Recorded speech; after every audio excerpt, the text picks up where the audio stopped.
big game is almost here, and there's no better way to cash in during America's biggest sporting event than Prize Picks, where it always feels good to be right. And the big game is right around the corner, and that means your last chance to get in on the football action before next season. So close the season out right with Prize Picks by getting $50 instantly in lineups when you play your first $5 lineup. Week 2 of playoffs has been electric. After week 1, Drake made all damn day. Stephon Diggs showed up big today. More. New feature alert. Prize Picks now had early payouts. If your lineup gets off to a hot start, you now may be able to cash in on those winnings before the game even finishes. Prize Picks is simple to play. Just pick more or less on at least 2 player stats. If you get your picks right, you could cash in. Download the Prize Pick app today. Use code Shannon to get $50 in lineups after you play your first $5 lineup. That's code Shannon to get $50 in lineups after you play your first $5 lineup. Prize Picks. It's always good to be right.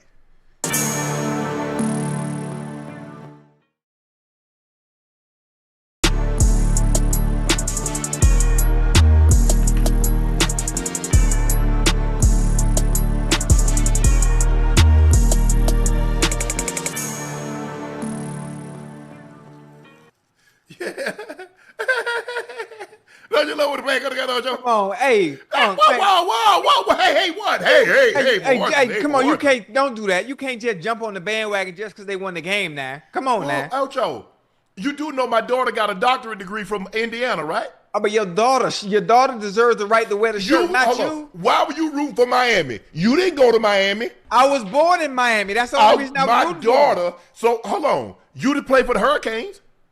I said I was born in Miami. Okay, my daughter, my money went to IU. Okay, I like that. Can you do that? Hoosiers. Okay. You know what I'm saying, Ocho? That was a good game, though. That was a good game. Very good game. Hey, let me tell you something. The playoffs, most of the time, we argue and we fussed about the teams that made the playoffs. But when it got down to the nitty-gritty in the championship game, the 2 right teams were there, Unc. Yes. The 2 right teams were there because this game was very, very good tonight. I would have loved for UM to do a little bit more offensively, especially in the first half. But I'm gonna let you do before we talk about it, I'm gonna let you go. Thank you guys for joining us for another episode of Nightcap as you watch the very, very exciting national championship game. The Indiana Hoosiers stand atop of the mountain. A perfect 16-0 record. They take down the Hurricanes by the score of 27-21. One of the great college turnarounds in college history. I don't know if we've had a better story than what we have tonight. A team that's been a predominant bottom feeder for the better part of 100 years. And here they are, kings of college football. Y'all know who I am. I am your favorite Unc. That is my partner and co-host, the one that's very disappointed. He's been losing a lot to me lately. I can't wait till y'all see that video that we got coming out in a couple of weeks. My bad, Ocho. We ain't gonna talk about that. We ain't gonna talk about that. The Liberty City legend. He was born in Miami. He was rooting for the Canes. He's a little disappointed right now, but you know what? He should not hold his head because they put up a very valiant effort. Yeah. That is Chad Ochocinco Johnson. Please make sure you hit that subscribe button. Please make sure you hit the like button. And do us a favor, go subscribe to the Nightcap podcast feed wherever you get your podcast from. We would like to thank each and every one of you, not only joining us tonight, but so many nights before tonight. We cannot do this without you. Thank you. Thank you so much because of your eyes, ears, and your word of mouth. Nightcap has become the phenomenon that it's become. And thanks to you, we'll continue to grow and continue to thrive. So again, thank you for your support and your continued support.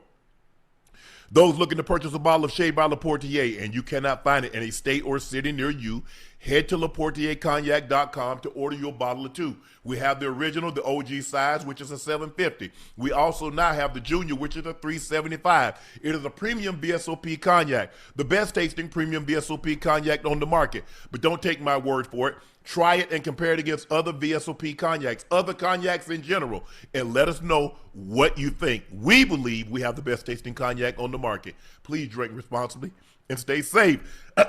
Tickets for our Super Bowl live show in San Francisco are on sale now. The link is pinned in the chat. The show will be Thursday night, February the 5th at the Erps Theater in San Francisco Bay Area. We expect you to show up and show out. Again, the tickets for the Super Bowl live show in San Francisco, they are on sale now. That link is pinned in the chat. The show will be Thursday night, February the 5th at the Erps Theater in San Francisco. Be there. You don't want to miss this one. The Indiana Hoosiers, Ocho, they did it. They won the national championship. My cousin, who got that pick, Ocho? My cousin, Jamari Sharp. Hey, you don't know him. There you go. Now he ain't my cousin. Now he ain't my cousin. You ain't no kin to him. Where you from, then? Where you from? He a Sharp. Now that's all you need to know. Actually, he from Miami. He from down here. I got some relatives down there. Mm-hmm. No, you don't. I do. I got relatives down there. down there in Cocoa Beach. All down there. Yeah, down there, Cocoa Beach. Yeah. Cocoa Beach. Yeah. Ain't none of us down in no Cocoa Beach. Whoa. Y'all, hold on. Ain't like y'all inhabited, like y'all landed on Miami. The Johnsons. Oh, so now all y'all Johnsons in Miami. Yeah, listen. Flowers, Johnson, Rose, your Franklin. Yeah, we dominate down here in the side in Miami.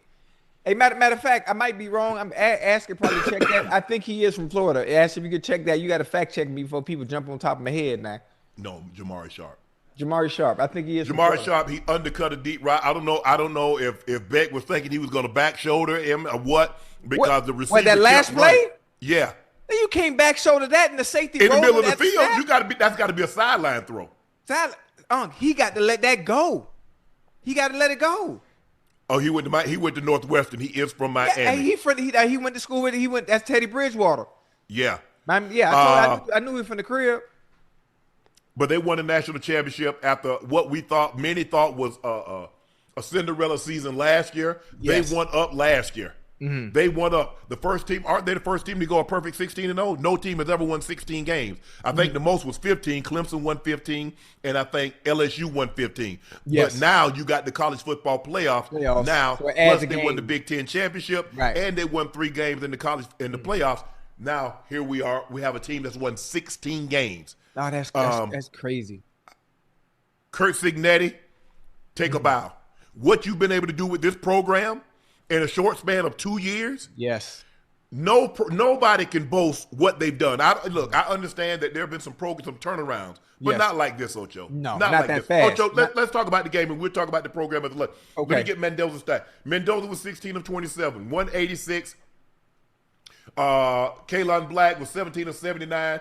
Roman Henry was 19 of 60, so they ran the ball 43 times for $132. Mm-hmm. Carson Beck was 19 of 32, 232, 1 touchdown, 1 interception. Mm-hmm. Mark Fletcher Jr. continued his hot streak, 17 carries, $112, and 2 touchdowns. He took off that long 57-yard run to get him back in the game. Malachi Toney, 10 catches, $122, and a touchdown. Let's take Indiana first, and then we'll talk about Miami. Hey. Go ahead. Take it away. That goddamn, listen, Unc. Fernando Mendoza, Unc. I had the opportunity to see him in high school down here at Columbus High School. He was good. I didn't know he would turn out to be what he is now. Cuban American. Obviously, his parents are from Cuba. His grandparents are from Cuba. And I'm not sure. Is he? I mean, obviously, he would be the first Heisman winner to be Cuban American born, right? No? I mean, yes. He'd be the first, maybe the first Cuban quarterback to actually win also a national championship. I mean, he put that team on his back, Unc. When they had to have it, Unc, that fourth down where that quarterback sneak? Yes. Quarterback draw. How in the hell? Who called? You talk about a ballsy call? That's Signetti. Hey, listen, that's the one thing you don't expect with as far as they have to go to score. I wasn't expecting that. Ocho, it's 4th and 5. You're not even expecting them to go for it. My point is, let alone the play that they call. Hey, listen. That was a great play. Mendoza right there. When he got that ball and took off, that moment in his effort to make sure I'm going to score by any means necessary and jumping and diving and just, putting his body, himself in harm's way, putting the ball in harm's way just to get that touchdown, that lets you know how much this game meant to him to ensure that they did win the game. Ocho, and I tweeted, I say that call, forget okay, you go for it on 4th down, and you're in a dogfight, and you know you really haven't been able to stop Miami in the second half. So you know you're in a dogfight, and points are at a premium. Yes. So the mere fact that he went for it, and then the play that he called to go to get it, I say, man, Sig's walking around with pumpkins. Heavy. Pumpkins. That's slightly disrespectful. As good as the Hurricane defense played tonight, obviously they were a bend but don't break defense. You're gonna make some plays, obviously, in the air, on the ground. You're gonna have some plays, but to call that on 4th and 4, 4th and 5, and expect to get it especially with that front four, I mean, come on, man. That was a great call. That was a gutsy call. Very, very gutsy. Ocho, it's the distance. For me, it was the distance. 4th and 1, Ocho, I ain't got no problem with that. I get it. Yes. I think you and I are in agreement to that. 4th and 1, yes. Ocho, that's 4th and 5. 4th and 5. And then the play in which he called, nobody saw this coming because you're like, hey, this ain't no running down. And then for him, he breaks a tackle. He runs into another guy. Now, he's got the first down at that point. He said, but I ain't satisfied. Yeah. I'm greedy. I'm going to get sweepstakes. I've already got the first. And he lays out. He knows he's going to take it. And then he brings it back in. He takes the shot in the back. That was a hell of a call. Very. I don't want to be a coach, but I just know this. I ain't going for it on no 4th and 5 in that situation. I'm taking that damn field goal. I'm just being honest. Yeah. I'm taking the field goal. And I think a lot of other people would have taken the field goal on 4th and 5. And I'm going to trust my defense. My defense has played well all night. I'm going to trust my defense and let them finish the game off. But, man, that was nice. Mendoza played really well. Goddamn, Cooper was balling. He had 5 for 71. Malachi Tony did what he could offensively. They kind of kept him bottled up, especially in the first half. He got alive, and they put Malachi in position to make some plays in the second half, but it wasn't enough. Carson Beck on that throw, I wish he would have let it go. I'm talking about you gotta let it go. Let it out there. It was almost like a cover 2 look in a sense. The corner stayed outside, knowing he had help on the inside. So the receiver was kind of sandwiched. He was kind of sandwiched in a sense. Yes. I'm not sure why Beck chose to go that way. And Ocho, it's got to be one of those. It's got to be over here because that safety's coming now. Oh yeah, he's coming. Yeah. Now he's coming because if you just throw it in the line in which he's on, it's going to be a collision, and he's going to have to hold on to it. I would have preferred, like you said, lead him, but I would lead him over here. Because if I leave it right here, that safety's going to bust his head. And the simple fact, the DB was very smart. The DB was very smart on that. At the snap of the ball, he purposely used the sideline as his friend and widened all the way out, so the receiver had no choice but to go inside. But release inside, yes. So the receiver reached inside, and it made it put the goddamn safety right in position where he wanted to be. The only way the receiver had a chance to make a play is if Beck let that thing go all the way out there. Like similar to a Randy Moss, Tom Brady to Randy Moss type throw. I'm just letting it rip as far as I can. And knowing what they do, we threw the go ball 42 and 4. The ball was 42 yards deep, 4 yards from the sideline. Yeah. Y'all had the red line back then. I don't know, Ocho. Some people is 44 and 3. I don't know, but I'm just saying the way we did it. Yeah, it's 42 and 4. It's the 42 same. yards deep, 4 yards. Is that the way? Yeah, it's the same. It's the same. Y'all had the red line too back then. Yeah. Y'all had the red line, Unc.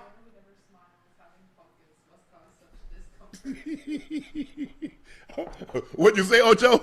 Y'all had the red line. You know, we had the red line painted on the practice field to let the receivers know the state that when you stack, you want to stack and stay on that red line, which was 4 yards from the sideline. Ocho, I don't care where you release. You can release it in there by the center. Right. All I know is when the ball, John's gonna let the ball go, it's gonna be 42 and 4. Yeah. So if you want to release inside, if you want to run a shallow cross, and then get back out there, I don't care. Mike didn't care. Mike said you can release inside. You take the best release. But at the end of the day, I need you 42 and 4. And like you said, a job immediately. If I get you, I'm stacking you. I'm not just going to run and then hope. No. I'm going to stack your ass because now I can't have John to always have to make a perfect throw. Because if you don't stack him and you let that guy be in his hip, there's only one place John can throw it. It's going to probably be a completion, and it's over here. Over yeah. Because if he put it like here, he gonna chop. Yeah. Yeah. So I want him, and kind of like what Marvin Mims did. And if I have to slow down, you're gonna have to come through me to get this ball. Yep. Ocho, I thought they let him play tonight, man. Miami was real handsy. Oh yeah, they let him play. Listen. I don't think they called the PI the whole night. No, maybe I missed something. Listen, they played it fair though. They played it fair. Not only did they let him play, they were very handsy, and obviously I see that as a part of football. So they were handsy, but none of the handsiness impeded the receiver in being able to make a play. The time. I thought on some of those stock routes, I was like, oh my goodness. Hey, hold on. Did you see at the beginning of the game, number 5 for Indiana? Yeah, Pond. Oh, boy. But hey, he nice. Oh yeah, he quick. He's very Denzel Ward-like. Just on that simple quick. play. He got quick feet. Yeah. I wasn't able to watch him the whole game, but just his technique and what he was able to do on that first play, I was like, okay, they got something out there. I said it's gonna be a long night in the passing game, and if I don't have the stats in front of me, but if you look at how many yards the goddamn Hurricanes had at halftime, I understood it was gonna be a long goddamn day. Yeah, I mean they gave up a block punt for a touchdown. You let them convert. I think they converted. Let me see. I think they converted 2 fourth downs on that one drive. Now I'm not sure how. And I think didn't that say that was the first time they had gone for the fourth down in the college football playoffs? So in 3 games, just about everybody else was going for it on fourth down. They've been so efficient, they didn't need to. They was figuring getting everything they needed on first, second, and third down. 3 of 11. Okay, IU went for 2. They 2 for 2 on fourth down. Indiana, UM 3 of 11 on third down. Ocho, that didn't help. IU was 6 of 15. They're normally a lot better than that. Penalties 7 for 65 for 38, 1 turnover, and Indiana dominated time of possession, 36 minutes, a little over 36 minutes to a little under 24 minutes for the Canes. But when you look at what Cignetti has been able to do, he came from, if I'm not mistaken, he was on the staff with, you remember that, Ocho? He was on the staff with Coach Saban. He was in Alabama too? Yes! Man, everybody come from up under that tree, always Saban, has success wherever Kirby they go. Smart, Lane Kiffin, Loxley, Dan Lanning. Ocho, when you see his tree, ain't nobody in college football has ever had a tree like Coach Saban. Yeah, I mean, you heard what I just said. Was there. Yeah. Who else was there? The guy that was at Florida, the head coach at Florida, he was there. Ooh. If I'm not mistaken, I think he was the receivers coach. Oh, Cristobal was also on that staff. Cristobal too? Yes. He was the O-line coach. Dan Lanning was a grad assistant. Okay. Kirby Smart was the D coordinator. Mel Tucker was the DB coach. Loxley was there, was the quarterback's coach. All of them, yes, all of them was there. It's so funny. Everybody that's come under Sarkisian. Everybody that's come under that coaching umbrella, up underneath, Nick Saban has had success everywhere they went. Had some type of success everywhere they went. Ocho, look, I understand like some programs have been down, like what Jim Harbaugh was able to do with Michigan. But Michigan has always been Michigan. Yes. We know them from Coach Schembechler. Although they never won a national championship, but he always had them in contention. Yes. So what Jim Harbaugh was able to do, revitalize a once dominant program. Indiana, their first Big Ten title in 58 years. I wasn't born the last time they won a Big Ten championship. The first undefeated season in 80 years. My mom was 3 years old. The first Hoosier to win a Heisman Trophy. The first ever national champion. First ever #1 ranking. And probably Mendoza is probably going to be the first #1 overall pick from IU. Absolutely. Indiana national championship included just 8 4- and 5-star recruits, while Miami had 45 4- and 5-star recruits. If you go look at their program, what they did, they took a lot of guys from lower levels, James Madison, that situation, and brought them in. Guys that are already proven, that's already played at the college level. Yeah. Damn, that potential, y'all might be good. I already know I've seen what you did at that level. Come on. Yeah. Because remember we had Serrato here. He said, Yes, hey, sir. I played with him at JM. He said, hey, you know what I'm about. Yeah. Let's go get it done. And those guys came there. This is the most impressive thing that I've ever seen in college football. How he was able to turn that program around so fast? Yes, because even if you look at Auburn has had players. They had Bo, and they had guys, Ronnie Brown and Cadillac Williams. Yeah. They've had players. Andre Bruce was the number 1 overall pick in 1988. They've had players. And prior to Cam, they had Heisman Trophy winners. Bo won the Heisman. I think they had another. Bo might have been the only. Maybe Pat Sullivan. I think didn't Pat Sullivan win the Heisman Trophy?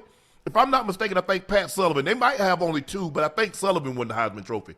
But we've seen nothing like this, Ocho. This is crazy. Yeah. This is crazy what IU was able to do. Yeah, in such a short amount of time.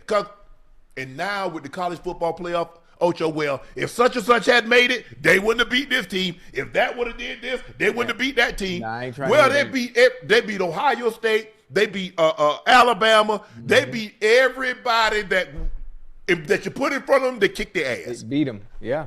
Hold on. They beat them convincingly. They didn't just sneak by. There wasn't no controversy. They beat everybody fair and square with no questions. None. I don't know. We ain't got nothing to really talk about from UM. Ocho, I thought they got out to a slow start.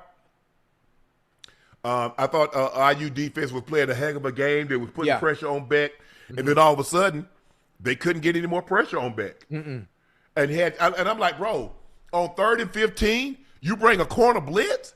That's the time you play zone. Now it's 3rd and 5, 3rd and 6. You rush 3, drop 8. Huh? Ocho, I don't care how many you drop. Right. If you don't put pressure on the quarterback, guys gonna find dead areas. Hey, every time. Man, it's even easier. Zone. If you got you a very smart receiver, understanding scheme and tactics and what you're trying to do defensively, it's easy to find the zone. It's just pitch and catch. Pitch and catch. Pitch and catch. Get your ass upfield or get down. One or the other. Get down.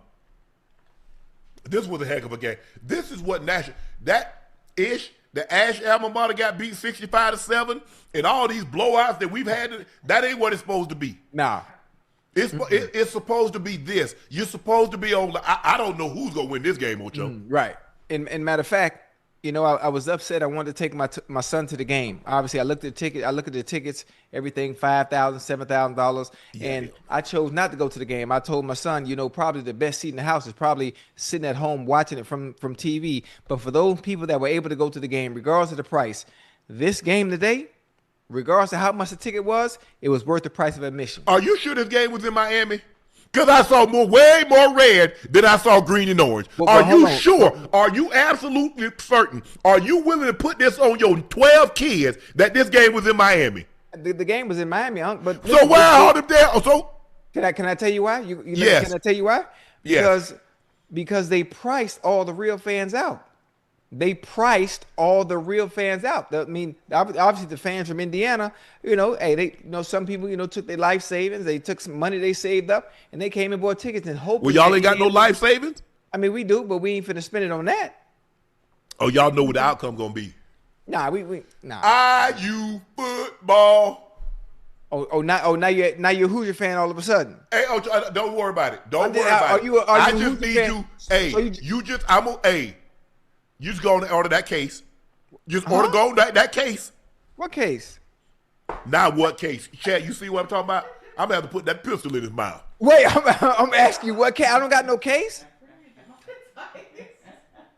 I'm gonna have to put that fire on you, Ocho. No, I'm asking you honestly, what case? Chad, y'all hear what he's saying now, Chad? He talking about what case? I ain't get in trouble. You talking about like when you say case, the only case I know about is like when you got a case. Like what you mean? I need you to order a case of Le Portier. Oh man! Oh, I got you. Why you? Oh, hey. Matter of fact, I'm gonna do it. Hey, hold on. I'm gonna do it right now. Matter of fact, I'm gonna do it right now. Tell me how I order. What I go to, Unc? You ain't got. Hey, hold on. You ain't got to do that. I got you, I promise you. I'm gonna order it right now. I need the website. What's the website, Unc? Unc, I don't want no problems. You heard me? I don't even like guns. I'm gonna order the case right now. I promise you. No, don't worry about it. I got you, twin. Hey, that's on Nightcap. I got you on Sweet Jesus, on Grandma Cookies. I got you. Yeah, I keep my word. That one thing about me, I always keep my word now.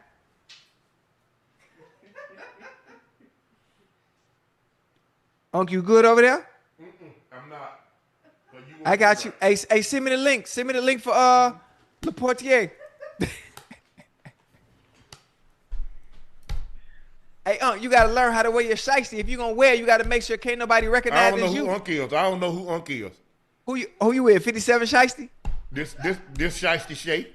Shiesty shape. Okay. I like that. Yeah. I got. 57. Hey, what's that in your hand? That's a baton or a golf club? I'm about to be 58 Savage. Okay, I got you. Hey, what's the link to the Laportier? I'm for the order right now, and I'm gonna send you the receipt. LaportierCognac.com. Hold on, I'm gonna do it right now. Hold on. Hey, baby, I know you watching. Do me a favor, real quick. Order a case of go to Laportier.com. Order what I got to order, Unc? A case of Laportier. Order a case of Laportier with Chase, and then send me the receipt. Screenshot me the receipt so I can send it to Unc real quick. Just to let him know I'm on top of my bets, and I don't want no smoke. I don't want no issues. I want everything. I want the transition going into Super Bowl. I want that week to be smooth for us, and I don't want I'm gonna clear my debt. I want problems. Huh? I want problems. Now I just said I'm finna do it, huh? I don't want no smoke. I tried to be nice. Chad, y'all see? When you try to be nice to somebody, they take advantage of you. I just said I'm finna buy it. I'm paying my debt. The mere fact that I had to bring it, you supposed to have already ordered it. I ain't know you was gonna lose. They lost 30 minutes ago. I know, but it came down to the last drive, and I forgot all about the bet we had. Mm-hmm. But I'm taking care of it right now, though. Mm-hmm. Cause I respect you, and I respect our bet, cause all I got is my word, and if I ain't got my word, I ain't got nothing. And I told you I'm gonna stick to my bet, and I'm ordering me. Let me see it. Let me see it. Let me see if she ordering the case right now. Hold on. Cause there about to be two cases ordered. The one you ordered for Laportier, and the one Miami PD put on me. Oh, nah, you good. Listen, if you do something to me, I'm going to tell Miami PD to let you go. But they going to catch you anyway because you ain't wearing your mask right. First of all, you owe me still $5,900. Hold on, hi. If I'm buying a Laportier. What? You better stop. That ain't got nothing to do. Hold on. I got to order the Laportier and pay you $5,900? You sure do. Yeah, boy, you going to have to get that in blood, boy.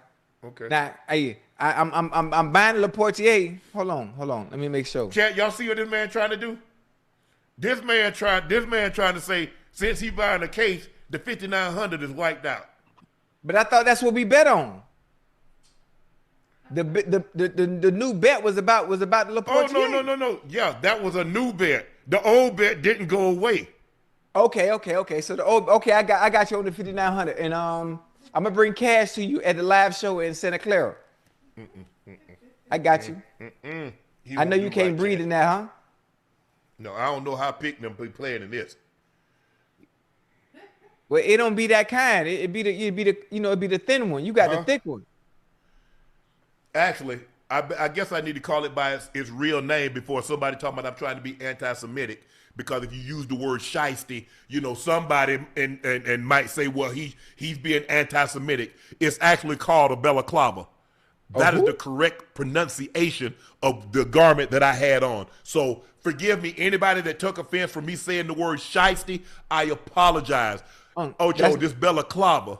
No, that's not the way that's not the way it works. Ocho, Now, I don't want no. Ocho, we don't want no problem. okay, I'm going to educate those on the outside coming in based on culture and where you're from. Certain things are called different names, and what you just had on your head is not a babaclot. It's a shiesty. A who? Balaclava. I mean, man, I don't know nothing about no balaclava. I know about the goddamn shiesty though.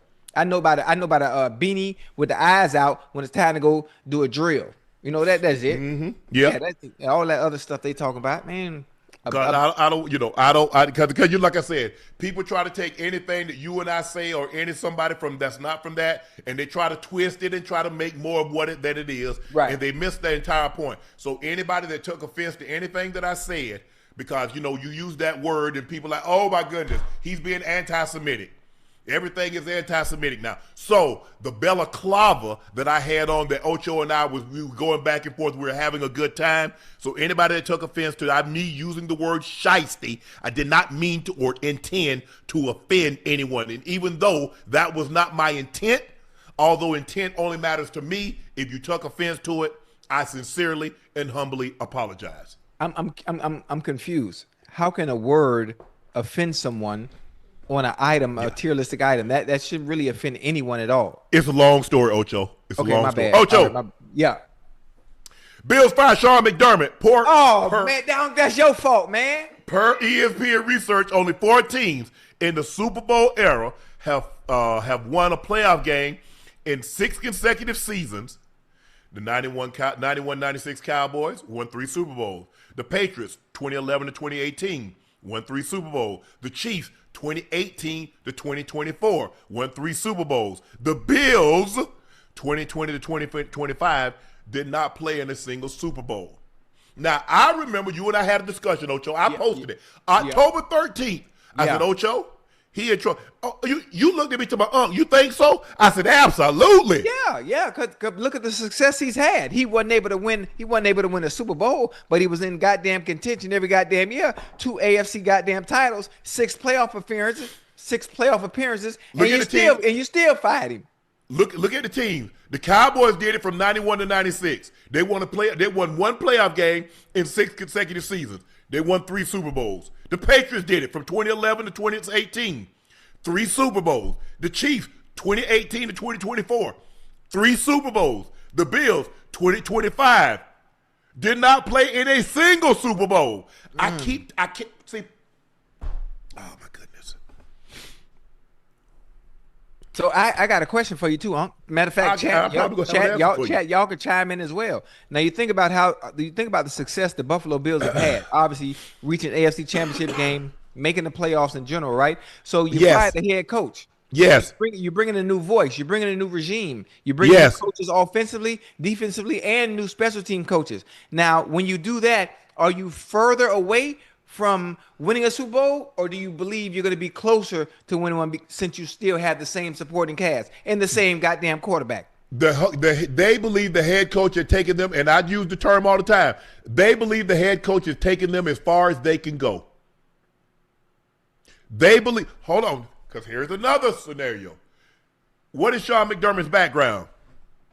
Defense. Yeah. What has let him down every year in the postseason? Defense. Hey, remember, he scored 36. They lose to Mahomes. They score all these points. Come playoff time, the defense is atrocious. Now, he fired Leslie Frazier. Mm-hmm. Because if I'm not mistaken, what Leslie Frazier, his D coordinator, when they gave up that lead, a 3-point lead with 13 seconds, I think Leslie Frazier was his head coach. Mm-hmm. And he wanted to keep Leslie on, but he wanted to call the plays. Right. They fired Leslie Frazier. I saw this from miles away. Yeah. I said, boy, if he don't get it done this year, and everything has been removed, he was the best quarterback still remaining in the postseason. And it wasn't a hurdle that's befuddled them so many times before, which is the Kansas City Chiefs. Mm-hmm. I saw this coming. But when I said it, I remember the chat just, you just trying to get clicks. You just saying stuff. They ain't gonna fire that man. Yeah, okay. You was right, Unc. You was right. Listen, you was right. I'm telling you was dead on. You was dead on, and I didn't believe it because What did I tell you about Harbaugh? What did I tell you about Harbaugh? But I kind of understood that. I could see that after 19 years, obviously things not going right and losing that game. I could see more Harbaugh getting fired, but I really couldn't see McDermott because of the success that they kept having in the postseason, outside of not winning a goddamn Lombardi. But you're getting there. You're knocking on the door every year. You're knocking on the door every goddamn year. It just keep closing on you. It ain't good enough, Ocho. It ain't good enough. And guess what? You dominated that division. Now, you're not going to dominate that division no more. You got to fight tooth and nail because the Patriots ain't going nowhere. No. Mm-mm. Guess what? Jacksonville, they built to last. Yeah. The Broncos, the Chargers, the Chiefs. If y'all think the Chiefs are going to stay down, you're fooling yourself. Oh, no, absolutely not. You saw Bieniemy went back, huh? I don't know if I know he was in. They requested to talk to him. Yeah. It only makes sense. It only makes sense. It only makes sense to have him come back because they've had tremendous success when he was there. Hell, he shouldn't have left the goddamn building in the first place. Well, he was not going to get the credit because teams always say they want somebody that call plays. Right. Nick Sirianni didn't call plays. Matt Nagy did not call plays. Mm-hmm. Mike McDaniel didn't call plays. Guess who else didn't call plays and had a job for 18 years? Who that? John Harbaugh. He was a special teams coach. See, Ocho, if I want you, I can make every excuse to get you. If I don't, I'll make every excuse why not. I shouldn't hire you. That's how it works. I like. Hey, that applies a lot more than just football. You hear me? You do realize 80% of the people that get hired, the job is never posted. Hey man, hey Ocho, they hiring down there such and such. Really? Yeah. You interested? I'll put a word in for you. Come on now. You know they ain't really ready. See, they ain't ready to have a conversation like this. No. You know they're gonna take care of each other now. Come on now. Ocho, and I ain't got no problem. Right. But but I mean, if you take care of somebody, and you don't have to go through the process, is that a DEI hire? What you guys hate so much? Just curious. We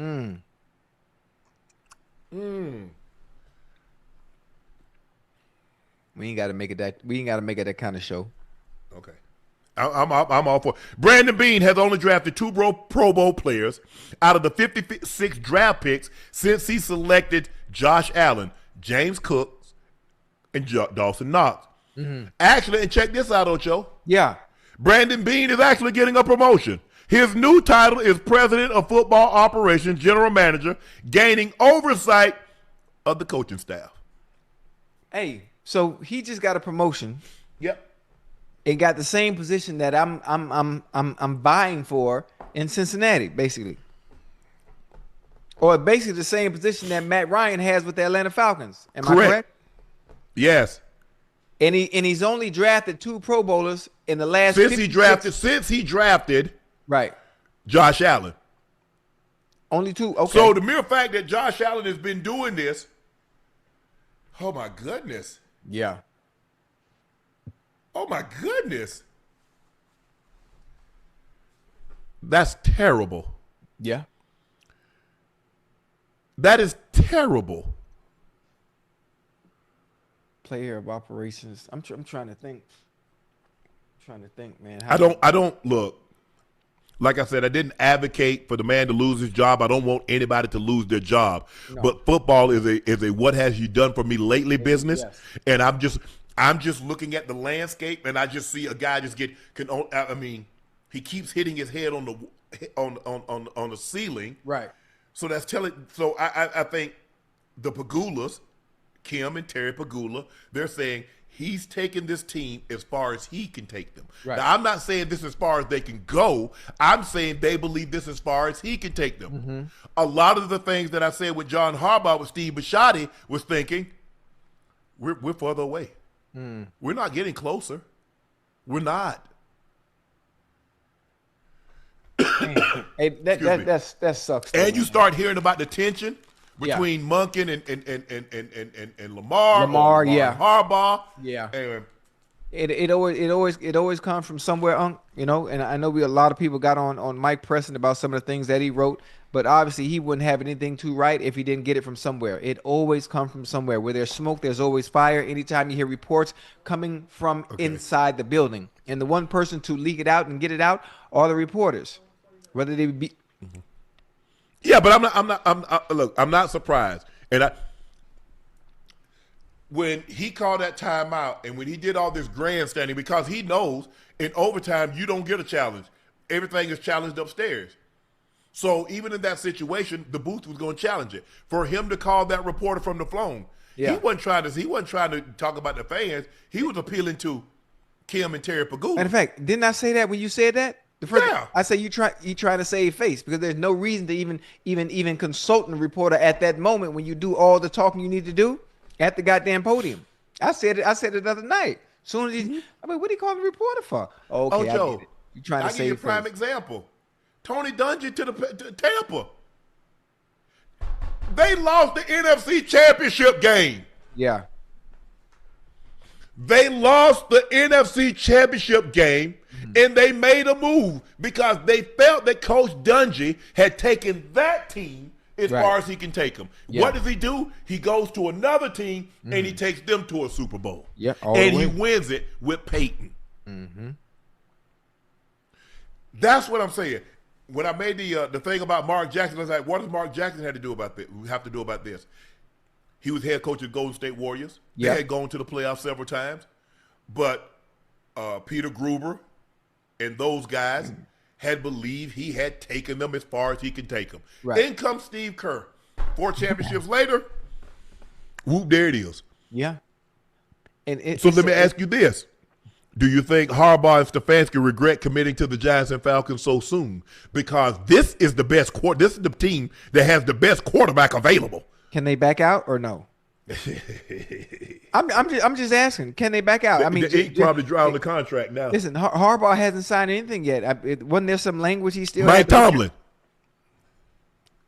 Now we talking, but I don't think Mike wants to coach anymore. I don't think he wants to coach anymore. I think he wants to sail off into the sunset, even though it's not ending on the terms that he would like. Yeah. But you know who else can go over there and coach in Buffalo? Who? Someone who knows the game, the ins and outs. Bill Belichick. Nope. Who? Shannon Sharpe. Oh, man. Yeah, I'm just telling you. Again, then I couldn't do no podcast. I'll do it for you. Don't worry about it. What it's going to be called? Ocho and what? No, it's going to be called Nightcap. Ocho and what? I mean, shit, Ocho in the chat. That's it. That's all I need. Just me in the chat. You got to have somebody to bounce something off of. Ash going to take your spot. Oh. You talking about yourself for 3 hours, 2.5 hours? No, that ain't going to work. Oh, yeah, but let me take a nap. I take a nap, boy. You know I get to talking and won't shut up. But you got to have somebody. Look. I commend Colin Cowherd because Colin basically is him. But I mean, yeah, he has Jason McIntyre, but mainly it's just him. Yeah, he just go. Yeah, he just go. I mean, you need somebody. You need a differing of opinion. You need to have somebody else's thoughts on something, and that's why you and I work. We're totally different. We see some things eye to eye, but when we disagree, we really disagree. I mean, we diametrically opposed. All the way on the other side. Yeah, man, you in Africa and I'm way in Russia. but that works. Look, I think everybody got what they want. Harbaugh wanted a situation. He wanted $20 million a year. He wanted to sell the roster, and he only has to report to the Mars and the Tishes, which is 50-50 owners of the Giants. Stefanski, I don't want to doubt Mr. Blank because Mr. Blank he's been great. Right. Mr. Blank, y'all ain't gonna make me say nothing bad about Mr. Blank because what he did, he gave hired Raheem. He supports all the black colleges, the black college, Black College Hall of Fame. Yeah. He funded that. All these black colleges that got new fields, Savannah State and all those, he did that. Yeah. So y'all ain't gonna make me say nothing bad about him. So even though he hired Kevin Stefanski, and I'm like, damn, it's not like you hired a young Coach Belichick. I do believe he could have got someone better. Now Stefanski might make me eat my words, but I believe Clint Kubiak and I believe some of these other guys are equally deserving. Right. Now, I would like to see Kubiak in Baltimore with his imagination. Right. With Lamar Jackson, he's going to attack every area on the field, vertically and horizontally. And he going to run the ball. Yeah. What does San Francisco do? What do the Rams do? They're going to run the football. And they got a guy that can run the football. And then when Lamar Jackson pull that ball out, guys are going to be so wide open because they're going to be so tired of Derrick Henry. Yeah. I'm surprised that Stefanski was the second coach hired. I really am, to be honest. Man, listen. It's hard for me to know why. I'm not sure when he had the interview must have went extremely well based on him having the last 4 seasons being losing seasons, only winning 8 games in the last 4 years. I'm not sure why he was hired, but there's something that Arthur Blank saw in him.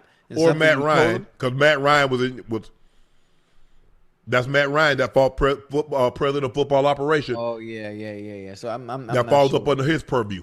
Yeah, I'm not sure. I'm not sure what it is. But who knows? Maybe Sean McDermott, look at the level of success that he's had. Maybe he pops back up and now he's in the hiring cycle. Damn, all I know is this.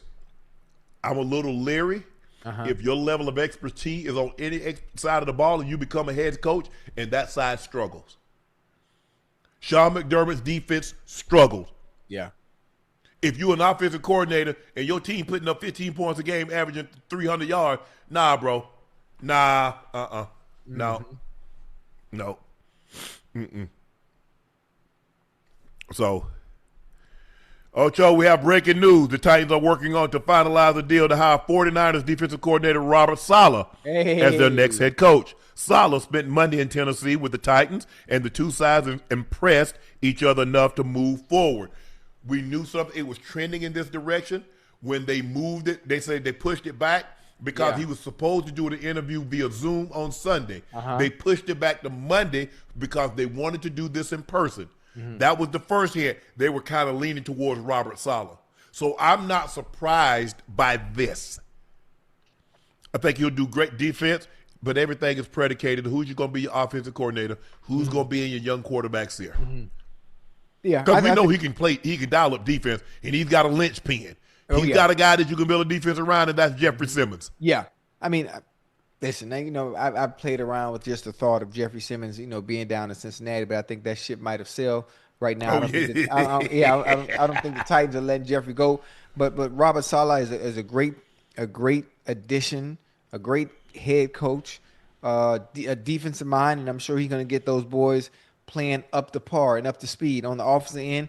Cam Ward being the future of that organization. Calvin Ridley coming back. I still think they need some more weapons. Pollard is good, but I'm sure they can use someone else, back there in the backfield. But they need another receiver. They need another dog to go along. I agree with Calvin Ridley, who's coming off of injury. So we're not sure what he's going to look like. They need another security blanket for Cam Ward out there. So I mean, the Titans are doing what they need to do. I'm sure Robert Saleh going to. I'm not sure how much control and say he has in the roster and wants to pick as far as the draft and the offseason acquisitions goes, but they can make a change. They can make a change. They might be the team similar to this year's Carolina and Bears. Choices that I went before the season started on teams to look out for. It could be Tennessee next year, depending on what they do in the offseason and what they do in the draft. Robert Saleh would now be joining his third AFC South team of his career. His first job was with the Texans from 2005 to 2010. And he also spent time with the Jags from 2014 to 2016 as the linebackers coach. And now he's the Tennessee Titans head coach. Texas head coach Demeco Ryan and new Tennessee Titans head coach Robert Saleh, both were former 49ers defensive coordinators, are now head coaches in the same division and will square off twice a year. They came, the Shanahan staff, they were all on staff.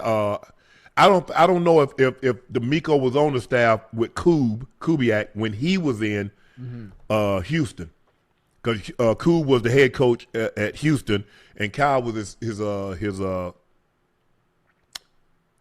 offensive coordinator. But a lot of these guys with Kyle when he was in Washington, Sean McVay, Mike McDaniel, Raheem, all those guys. So I like this. So do you believe Robert Saleh is the right hire for the Tennessee Titans? Oh, yeah, absolutely. Absolutely. I mean, he's a defensive mind.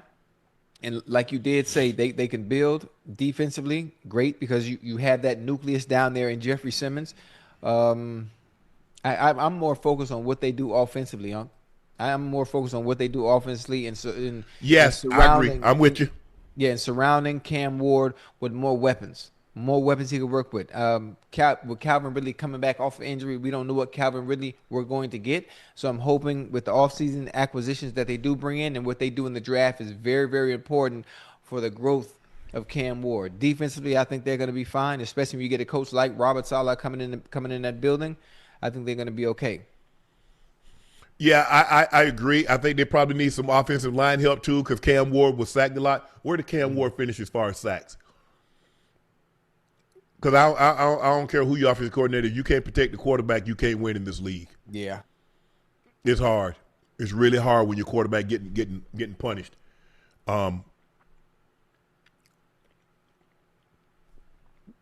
Saleh, he was tied for the most sacks in the NFL. So that's where you start, Ocho.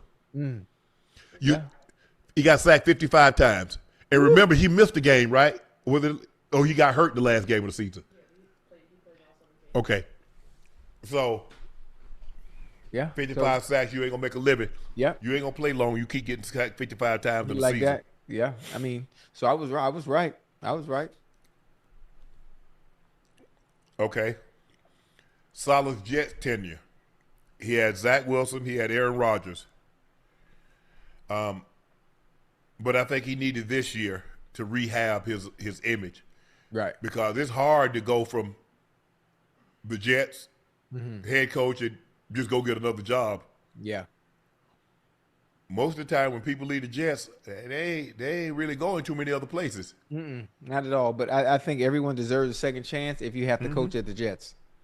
If you got to coach at the Jets and that organization that hasn't done anything worth a damn in a very long time, you deserve a second chance. I think Parcells left the Jets and ended up going to coach the Cowboys. This was before he came to Miami. Coach Belichick was going to be the head coach because he was supposed to take over for Coach Parcells, but he didn't want to do that because he knows the Jets was on some bull jive, and they ended up having to trade a first-round pick to get Coach Belichick to go to New England, which was the best first-round draft pick the Patriots have ever spent. That is the best draft pick that they used, and it wasn't for a player. It was to get Coach Belichick. And it worked out perfect, boy. Yes, get some O-line, some O-linemen to protect Cam. I agree. You need another receiver to go opposite of Ridley. Hopefully he can come back to what he was.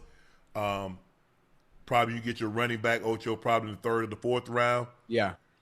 Got some good ones out there now. And you got to get some defense. You got to get somebody to go along with Simmons. Hey, L'Jarius Sneed should be healthy coming back this year, huh? Yes. You get him to playing like he played when he's at Kansas City. You know, get him back right. Man, they should be fine.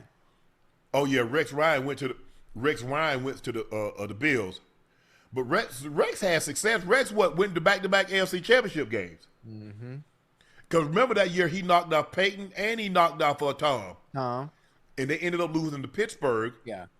Hey, in the AFC Championship game. That's Go when ahead, that's when they had that crazy defense over there with the Jets. Boy. Oh, yeah, they had Crow and Revis, God. Bart Scott. I think they had Muhammad Wilkerson. Hey, that front four they had there. I think Calvin Pace was on that team too. Boy, David, what was the linebacker? Was it David Baker? David, how they had a linebacker number 52. I don't remember. They had some thumpers. They had some thumpers. And they could get up. They could get after the quarterback. Yeah. They was running the football with Thomas Jones and those guys, and Damian Woody and Mango, rest his soul. They did a great job of mauling people. But the Jets. Do we know who the Jets hired? Yeah, Aaron Glenn is still there. He's still there. He can't have another season like he had last year, though. No, he can't. Because you know the leash is short. You know the leash is short. You see what happened with Raheem. You see what McDermott. I mean Harbaugh, and they want instant gratification. They want instant success, and that's not what you're gonna get. I mean, those owners over there, especially with the Jets, you got to learn patience. You got to learn patience because in order for the head coach to have success, you got to have the product on the field. Right. You know, you think about all these coaches that are having success and winning all these games, and I mean, you say, "Oh, it's coaching," but coaching, you can only coach so much. You still need the players to be able to perform. You still need the players to be able to execute the X's and O's. The better the players you got, the easier it is to goddamn implement a game plan. And when it's time to play somebody, I agree. Now you got players. You got to do certain things to help them get open. You got to hide their weaknesses, and that's difficult, man. Yeah.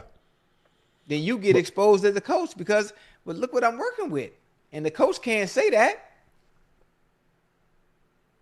It's but I think the thing is, Ocho, is that you oversell to get the job. Yeah. You make all these promises. I can coach this guy. I can get so much better than this and blah, blah, blah. And then the owner's like, what happened? You said you could. Bro, I was just saying that I was selling you. I was selling myself to you. I really couldn't do it. Not with what you got. Mm-hmm.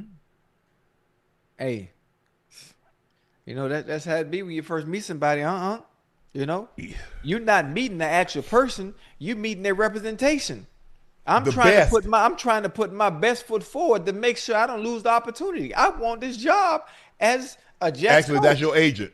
They're meeting your agent. Oh, yeah. Because that person is telling you everything what's so great about the person that you really haven't met yet. Come on now. We're going to have this conversation at a later time. Yeah. But I'm just saying, when you meet somebody, that's the agent. Well, that's it. Because you know how an agent sell.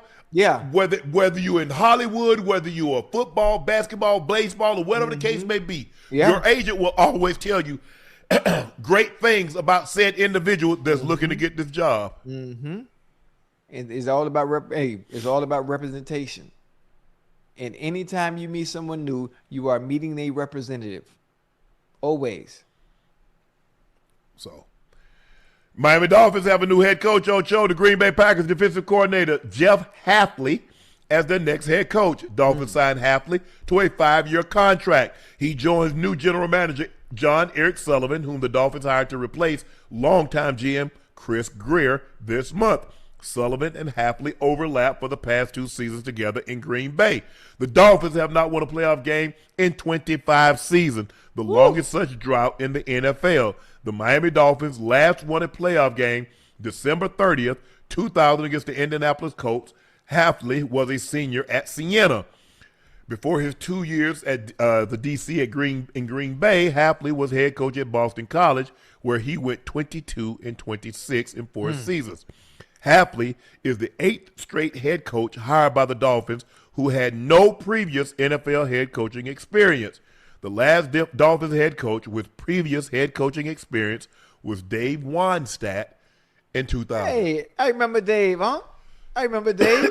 He was the DC at Dallas, no championship team for the long, Hey, but listen, Mr. Hafley, boy, he got his work cut out for him, He got his work cut out for him. For one, you have no head coaching experience. Now you do have experience in general, being around the atmosphere and being a D coordinator. So you call plays on the defensive side, and I'm sure that's what he told Mr. Ross, that I'm going to call plays on the defensive side. Go ahead, though. But listen, calling plays on the defensive side is not the problem.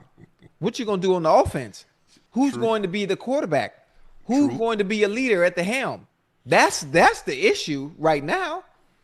You look at the goddamn AFC East. You got Drake May playing all world, out his mind. You got Josh Allen. He's not going nowhere no time soon. Now, the Jets is probably a team you don't have to worry about as of right now because, hell, they ain't got no goddamn quarterback either. Nope. So at some point, somebody pulling up the rear. Who is going to be? Is either going to be the Dolphins or going to be the Jets? I don't know. Until we find a quarterback, both of us in purgatory. Yeah, that's pulling up the rear. Let's just say somebody going to be coming in last place. That's pulling up the rear, huh? You sure? Well, if you're pulling up the rear, that means you're in the back. Am I saying something wrong? Or you don't like the way it sounds? Yeah, that just sound, Oh, my bad. Okay, my bad. I got you. My bad. My bad. But you're right. If you don't have a quarterback, I don't give a damn what division you in. You ain't competing. You're not competing, Ocho. Hey, you're not. He got 2 years, huh? You hear me? Who has? Hafley? Yeah, man, he got 2 years, boy. Maybe not even that. It depends. Well, he signed a 5-year deal. What that mean? Didn't they just sign McDaniel to an extension? Exactly. That's why I said, what that mean? He just signed a 5-year deal. What that mean? Well, these owners want instant gratification. They want instant success because the same way they run their businesses, when they want their businesses to work and they want to see return on investment really fast, they just pour more money into it.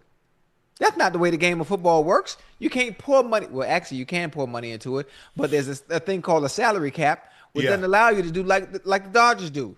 You can't be like the goddamn Los Angeles Dodgers. Yeah. Because if you could, the top teams, they'll win every goddamn year. I don't know. You like Malik Willis to the Dolphins? You like him to the Jets? Now we talking. Now we talking some business. We making some sense. See, I done had to get up out my seat, man. Malik Willis to the Dolphins. I saw enough.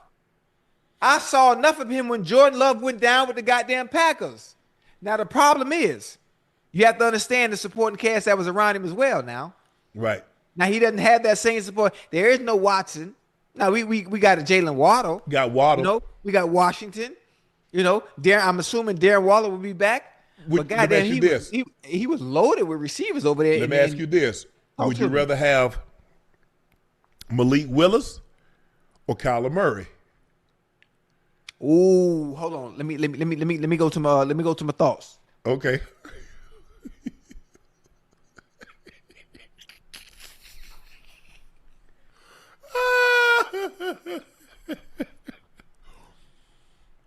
Hey, you know what? That's a good one right there. That's a good one. Now you got me stumped right there. Matter of fact, I'm a revert to the goddamn chat. If even if you're not a Dolphin fan, who would you like better as a quarterback? We saw a small sample size of Malik Willis, obviously in Tennessee. That doesn't count. But you saw what he did when Jordan Love got hurt with the Packers. He looked goddamn phenomenal.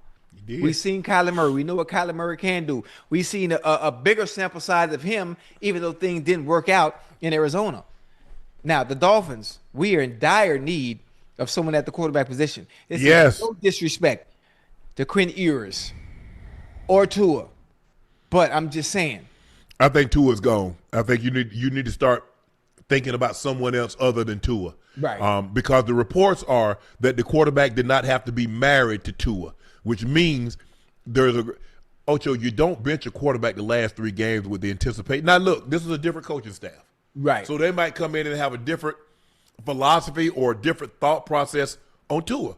That could be the case. I don't think so.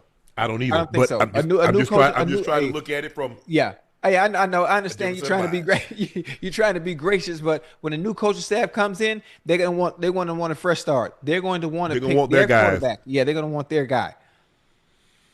Hey, somebody making fun of what I'm wearing. Y'all so rude. Why y'all being so mean to me? Like I got feelings. Yeah. I'm wearing a Sporting Lisbon. For those who watch soccer, Sporting Lisbon jacket, and I got some cheetah pants I bought off Shine. And you shop on Shine, Unc? I Sheen? don't. No, I don't. You like my pants? I like them on you. That's not me. I couldn't wear something like that. Oh, okay. They were $20 on Sheen or Shine. I don't even know how to pronounce it. I don't know if they could give them. They couldn't give them to me, but no. Look. It's 40 degrees in Miami, right? Oh, I believe it. I don't know what the hell was going on today. I done had this on all day. It's cold as hell outside. Yeah. Shine. No, it is Shine. SHEIN. It's like an affordable site. Like not Forever 21. What's the one for men? Temu? No, not Temu. The other one. Like they have a man's line and a woman's line. Damn. H&M? No. Ross, Marshalls? No, they own like Fashion Nova. Fashion Nova. Okay. Yeah. So I think Shine is like in that realm of like you can good pieces if you know how to dress. If you know how to dress, it's not about buying expensive stuff. It's just knowing how to put stuff together to make it look like it costs money.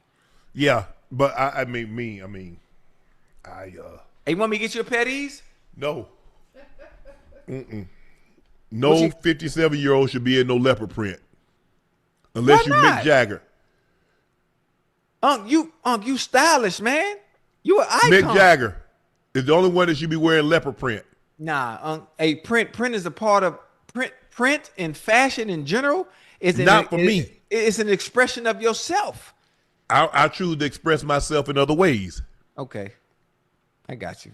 I don't got no problem with a man or a young man or wearing leopard print to each his own. That's just not for me.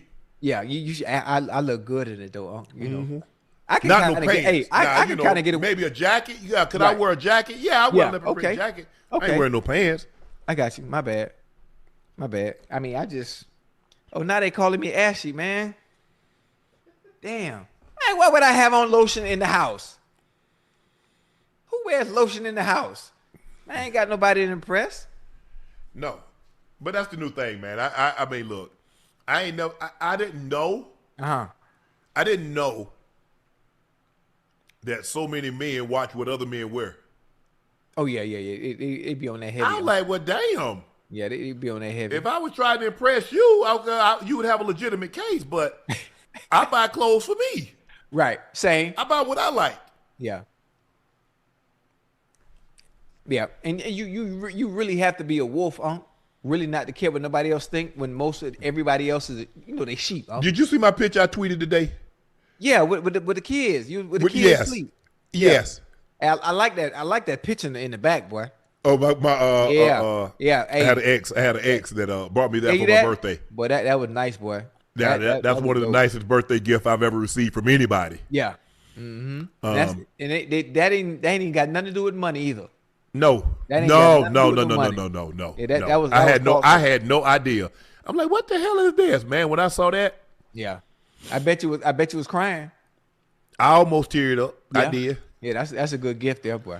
Because that's what we had buried my grandma in, that pink hat and everything. Ooh. So, man, it was my boys were asleep. When I come home, Ocho, they that's it. Oh, except Thanos. He was running. He be all over the place. Yeah. But that was 2 weeks ago last week when I came home. And then, man, who took that picture? That must have been Michelle. That must have been like, damn. Everybody else take a picture. Ocho, everybody take a picture and don't nobody get asked. When Jay-Z and Beyonce take a picture, ain't nobody else. Who took that picture? Right. Home take a picture and who took that picture? I'm like, well, damn. They be wanting to know, man. They be wanting to know. They want to know, Hey, it might have been Cookie for all y'all know. Who was Cookie, huh?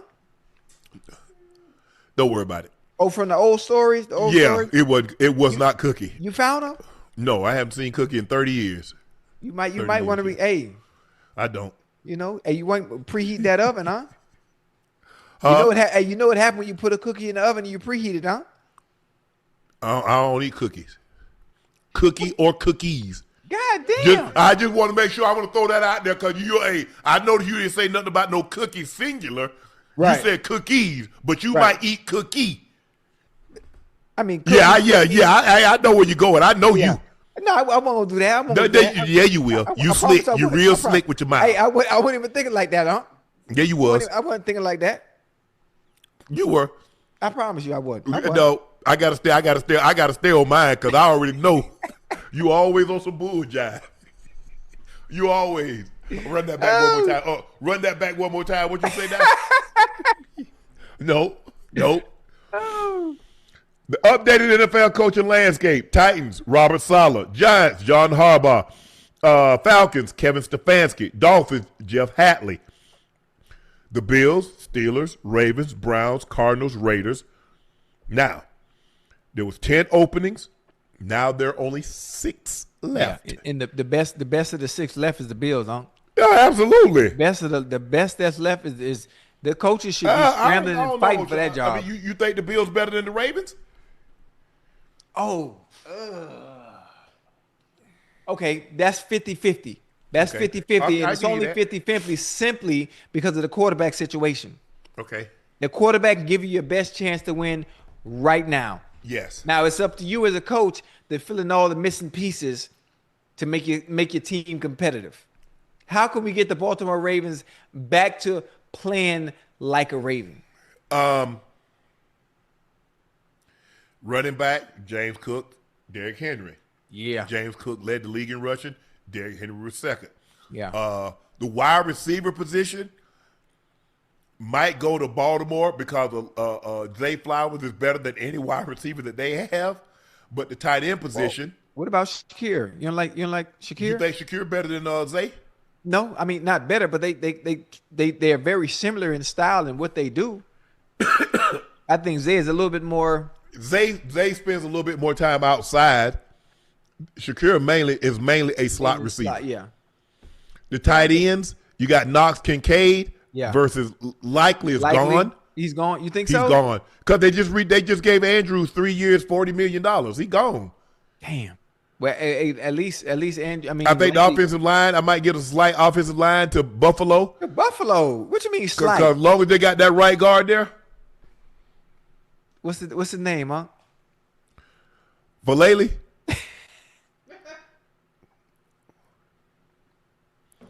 Filet. Fish fillet. Hey, boy, somebody put a compilation of him and like just hitting nobody, man, for like it's a video for about 2 minutes long. Yeah. Man, I was in tears. Oh, bad. That joker there, he was blocking nobody. I was in tears rolling, man. That joker stuck his hand out here, and both guys ran by him. I'm like, bro, what are you doing? What is that? Who's that up there? What he got? Oh. Oh, man. According to Ian O'Connor, the contract holdup between John Harbaugh and the Giants centered around reporting structure. Harbaugh needed in writing that he would report directly to owner John Mara, not GM Joe Shine. Harbaugh reported directly to ownership in Baltimore, but that has not been the structure with the Giants. Sean recused himself from negotiations over the last couple of days. Look, he had that set up in Baltimore. Right. Once it's hard, Ocho. Once you've been in a position, and this is what you're used to, for you to go any other way. That's why I think it'll be hard for Coach Belichick. Coach Belichick had total autonomy. The only person he reported to was Mr. Kraft, and Mr. Kraft, for the most part, there's only one decision that Mr. Kraft says okay, and that was to keep Brady and get rid of Garoppolo. Other than that, he sided with Coach Belichick on everything. Even when the rubber needed to meet the road at the end of 20 years, he said, okay, Billy.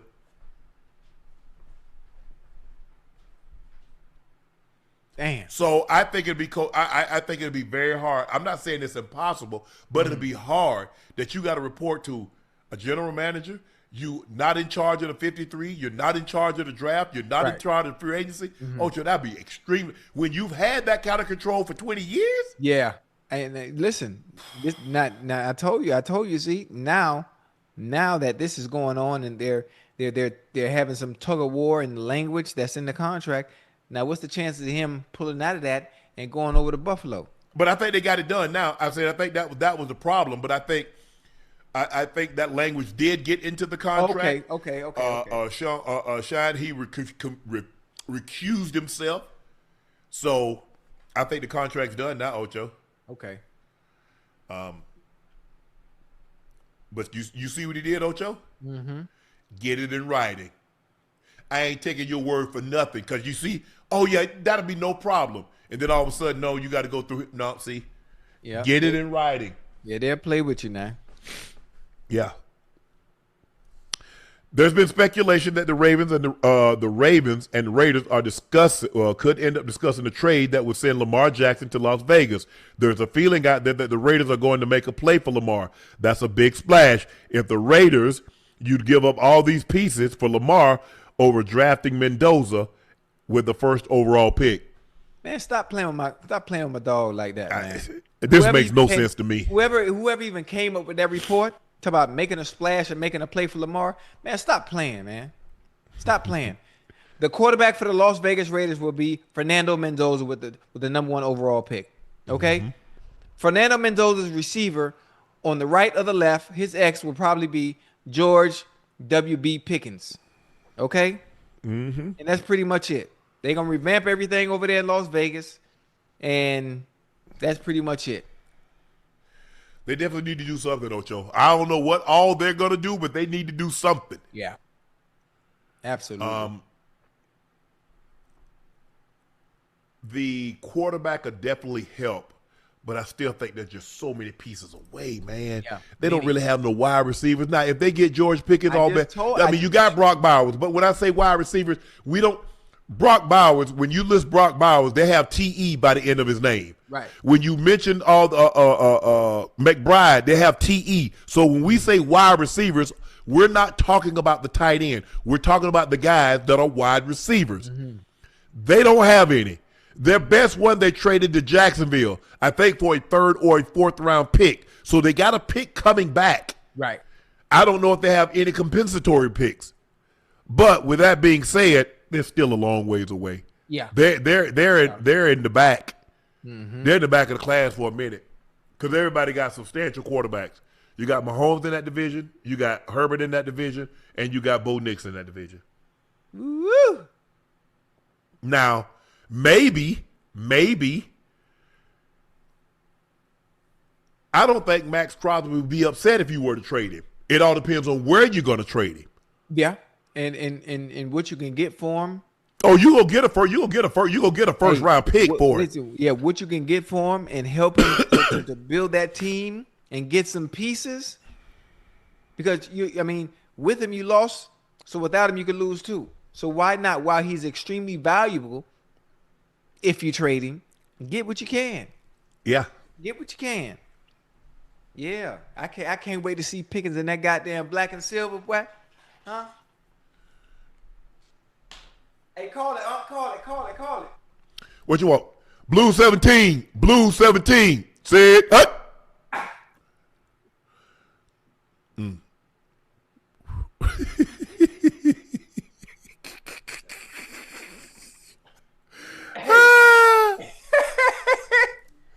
Hey, Unc, I'm still quick as hell, boy. Yeah, I see that. God damn. And my knees still hurt.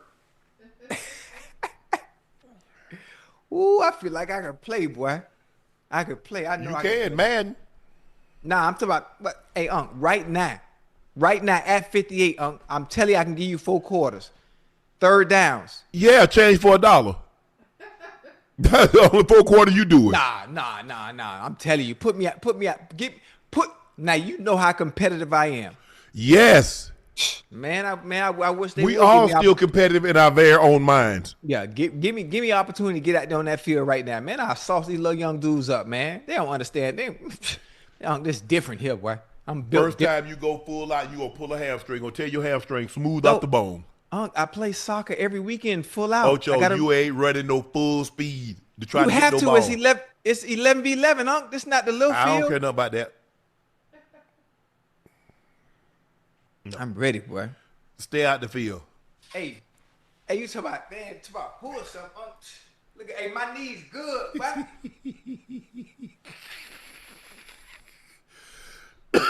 Man, you need help, Ocho. Hey, I'm Look at flexible that joker, too. stiffer than a fence post. Huh?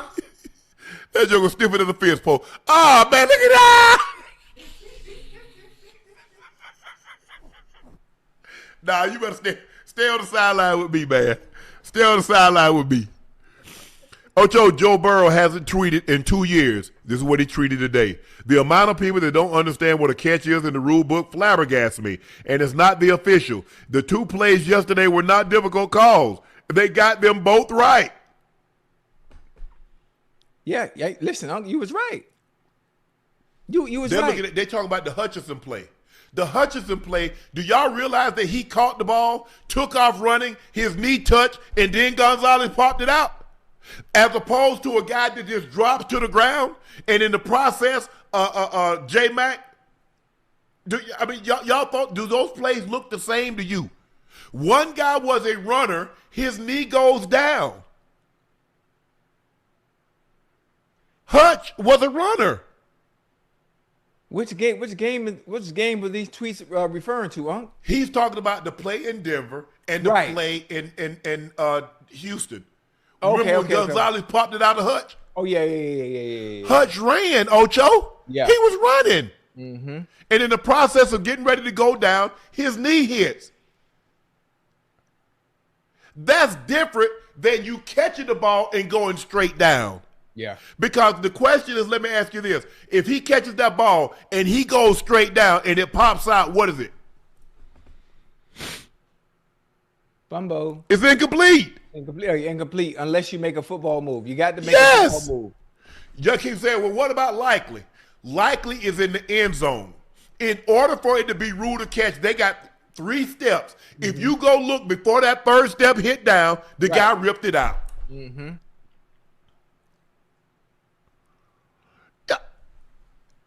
You go look. You can see they slowed it down. Even was that a Sunday night game? Yes, that was a Sunday night game. You can see he goes 1, 2, and the 3rd is about to Pittsburgh guy pulled it out. As a matter of fact, it was JP2.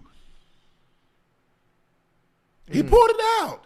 Yeah, they're totally different plays. Yep. Brandon Cooks didn't take it. He goes straight down. And I knew what happened. He showed him the ball, Ocho. He said he showed me the ball. Yeah, once he and I know if he showed me the ball, he got to break it down. Ain't no way he going to hold it up here. So in the process of bringing it down, trying to put it to his body, took it right out of there. You going to see his hand. This the ball, Ocho? His hands are right there. Mm-hmm. Bring it to me. You brought it right to him. Devontae ran. And his knee hit. We're moving on. Your team lost. If you was for Buffalo, your team lost. If you was for Chicago, your team lost. Now go argue in an echo chamber. And the who? Echo chamber. Today, Demeco Ryan was asked to provide a big picture assessment of CJ Stroud's play during the 2025 season. I'm not going to let bad plays there in that game against the Patriots dictate to me who CJ is. I know who CJ is. I know what he's capable of doing. We just got to keep looking to get better. No one feels worse about the situation than CJ. He feels bad for the team. He feels like he let the team down. Mm-hmm. So where does Rhines want to see CJ improve for 2026? I talked to CJ today, and my message is the same. Right now, it's just about him flushing out this one. It's going to get a lot of negative talk, a lot of attention on him. He can't listen to it all. He just has to get back to work in the offseason, going back to the basics, the fundamentals of playing the quarterback position and playing it really well, understanding how we need to play the game to win the game. He understands that already. I just told him, don't listen to anything. put your phone away. Don't listen to anything because it's going to be a lot of negativity talk out there about you. Specifically, I just told him, get away, clear his mind, because right now, at this moment, I know there's going to be a lot of attention on him, a lot of negative media, and today, a lot of questions about him. Ocho, all he has to do with that defense, you don't need to be Josh Allen, Lamar Jackson, Patrick Mahomes, Joe Burrow. They don't have those defenses. You need to be Trent Dilfer. You need to be Brad Johnson. You need to be Jim McMahon. That's good enough with that defense. That pick six, I still don't know what he was trying to do on that pick six. Do you know what he was trying to do? No, sir. I don't. I don't. And, for CJ Stroud, he has no reason to be down on himself. Now, for us. Yes, he does. For myself and you, we were critical of him because of his play. His play, it was poor.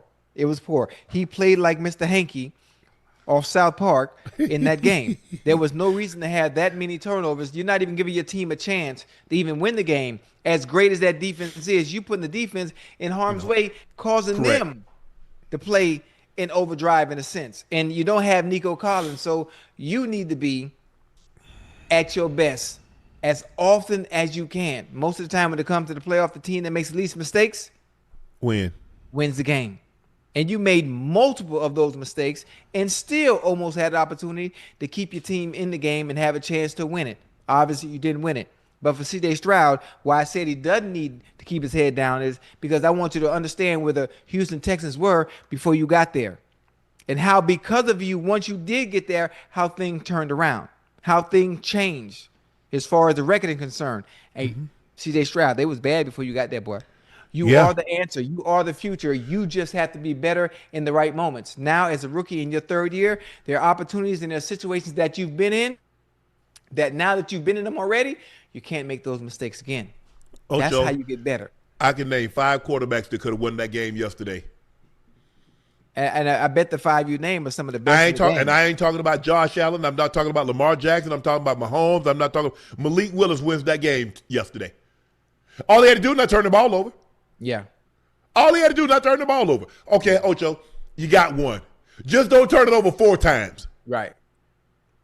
Because guess what? How many times did your defense bail you out by taking the ball right back? Back again, yeah. And you would have thought, say, you know what, man, damn, I could have, if Pittsburgh had any resemblance of an offense, but a pick six, a scoop and score, we got 14 points. Right. We only scored 30. So really, offensively, we only scored 6. And I'm like, bro, do you understand? Because I think sometimes, Ocho, is that when you play with somebody, and it's hard because you see with Jaden Daniels and you see Caleb Williams and you see all these quarterbacks that's very similar to your age, and you see them making these spectacular plays, but they don't have your defense. Mm-hmm. It's required of them to make spectacular plays, right, or they don't win. Mm-hmm. You can be mundane, you can be pedestrian. Mm-hmm. With that defense, you still have a chance. Man, with Hunter and Anderson, and they're good at 2-0-2-0, and Aaayyy, and you look at Stingley, Lassiter, and Petrie, bro. Great. You got Hunter, you got Rankins, you got Settle, you got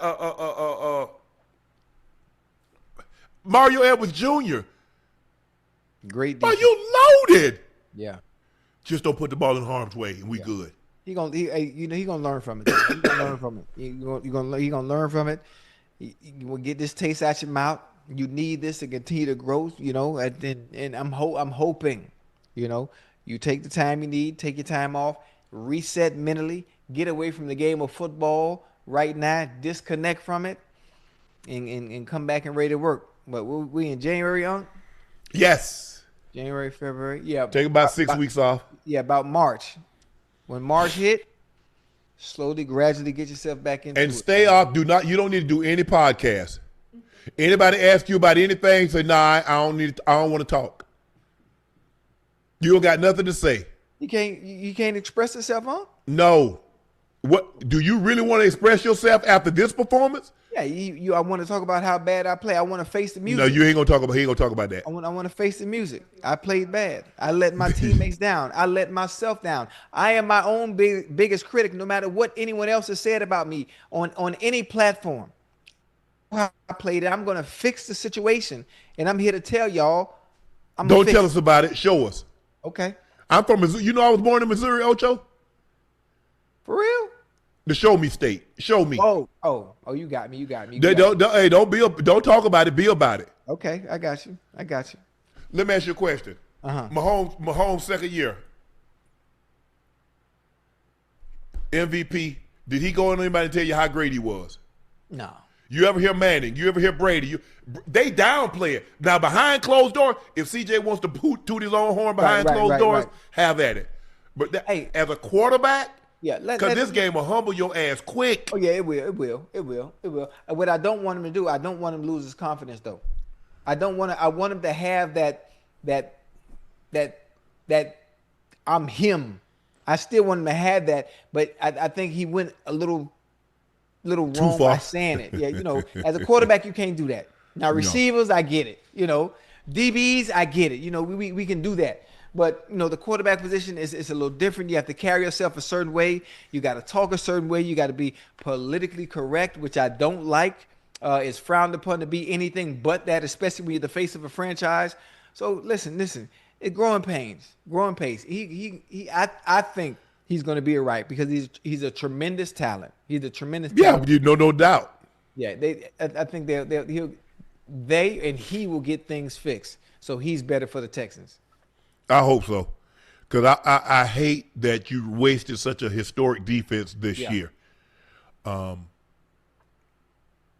They could fly around. This was good. This is old fashioned defense that I'm used to seeing. Guys could pressure your quarterback. They physical. They do a great job of tackling. Mm-hmm. But you can't turn that ball over. No. You can't overcome those mistakes. No. Look at the teams this weekend, Ocho, that lost the turnover battle.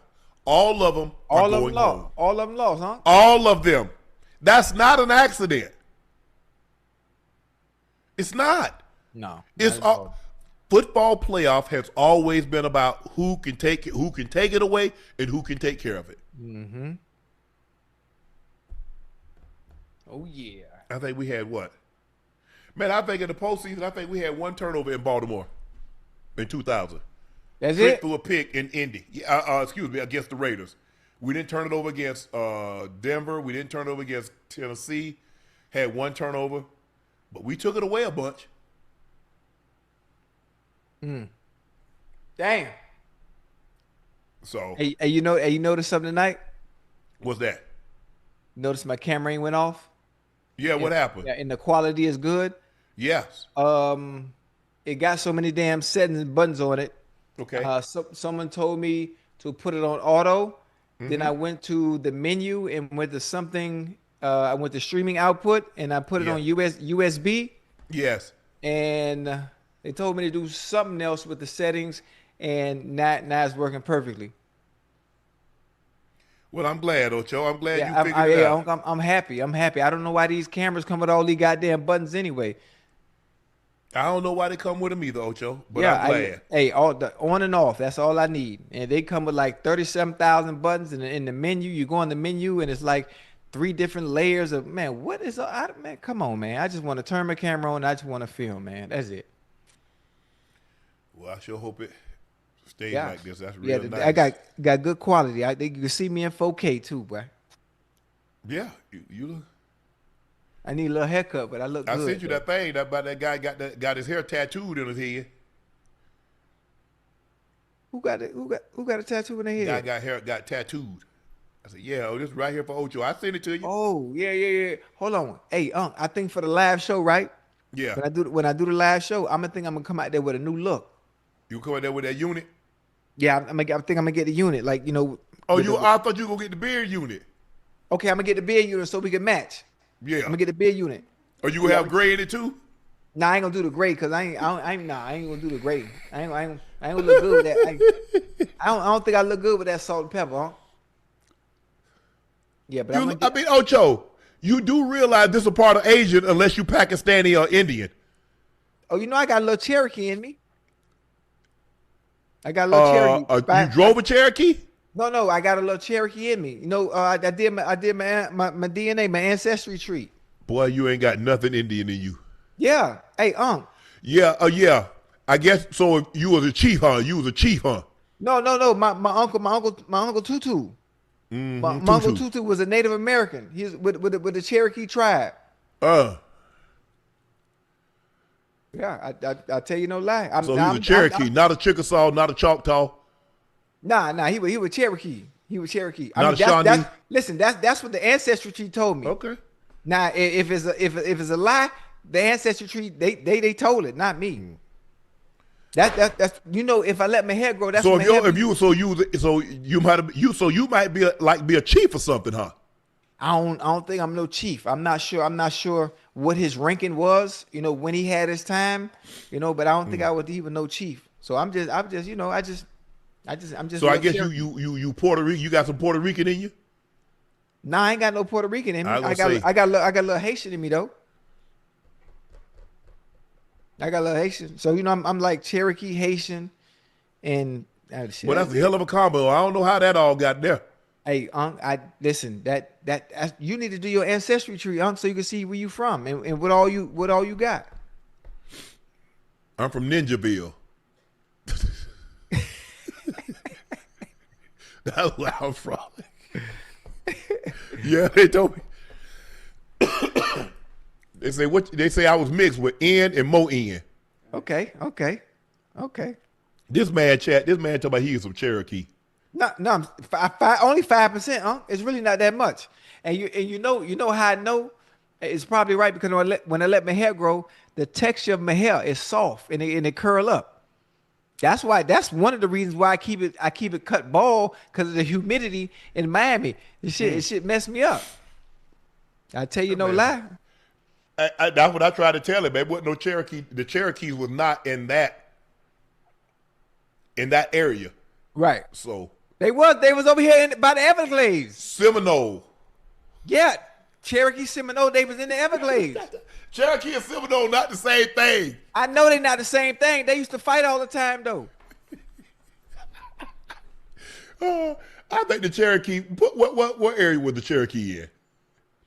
Over like there. If you said the Shawnee or the Seminole or the Chickasaw, Choctaw, something like that, I could have got with you. The Lumbee. Nah, the Cherokees and the Cherokees and the goddamn in the Seminole, they used to fight all the time in the Everglades.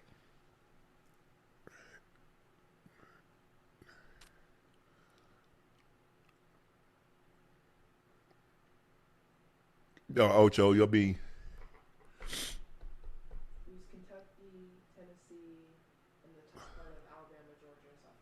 Yeah, they wasn't. No, they was out here. I'm telling you, man. I'm telling you about my great uncle cousin. Like, them. if you from Georgia, like Kentucky, like a little bit of Alabama, something like that. But wasn't it the Seminole? Was it the Seminole down in Florida? Yeah, the Seminoles down here. Because I think the Choctaw, the Chickasaw was like Oklahoma started moving west. The Lumbee was like in North Carolina. Mm-hmm. You know, they was everywhere, You know, they tried to erase our history now. You know, they be trying to play with our history now. Listen here, Chief Stankfoot. You don't got no history down there in no. Hey, wait. No Florida. Hey, you know what he used to call me, right? Chief Stankfoot. Nah. I was Little Blackfoot. That was my name, Little Blackfoot. Yeah, when I was little, my feet was like real black. So they called me Little Blackfoot. This man here. I promise you. That man said he was Puerto Rican. Nah, I say I'm Cherokee and Haitian, huh? Yeah, I don't know, but I don't know how. I've never heard anybody with that combination. I've heard some combinations. Yeah. But I ain't never heard Native American and Haitian. Yeah. Chad, y'all ever heard of that combination? Chad, they don't really know. I mean, like I said, you get a little this, a little that, you get a little Yeah. European, and you get a little, South African and this, Right. and you get some. But damn, Yeah, I mean, I said the same thing when I saw it. When the results came up, I said, what? Cherokee and Haitian? yeah, And obviously a little African American, so, I mean, it is what it is.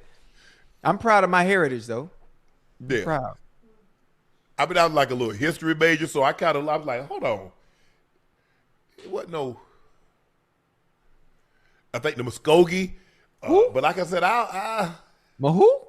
Muskogee. Nah, just Muskogee. don't- Muskogee. They was more on the east. I know about the Muskogee. I had 2 homies from the Muskogees. Who? Yeah, but that's what I'm saying. There's no Cherokee down there in Florida. Nah, they down here. I'm telling you, Unc. I man, know, the Cherokee, Everglades. Seminole, they used to go at it. They used to hunt. They used to hunt buffalo and gator. I don't know if Buffalo roamed that far. They did South. back then. They did. Nah, I think it was I think they kind of cut it off in like the mid, like Oklahoma and Texas, the buffalo came towards Miami during the winter with the birds.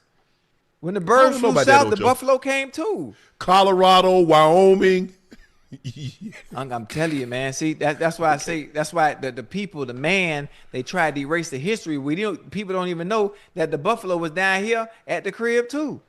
So when the birds flew south in the winter, when it got cold, the buffalo followed them. Okay, I'll take your word for it, Ocho. Yeah, man, you got to know your history.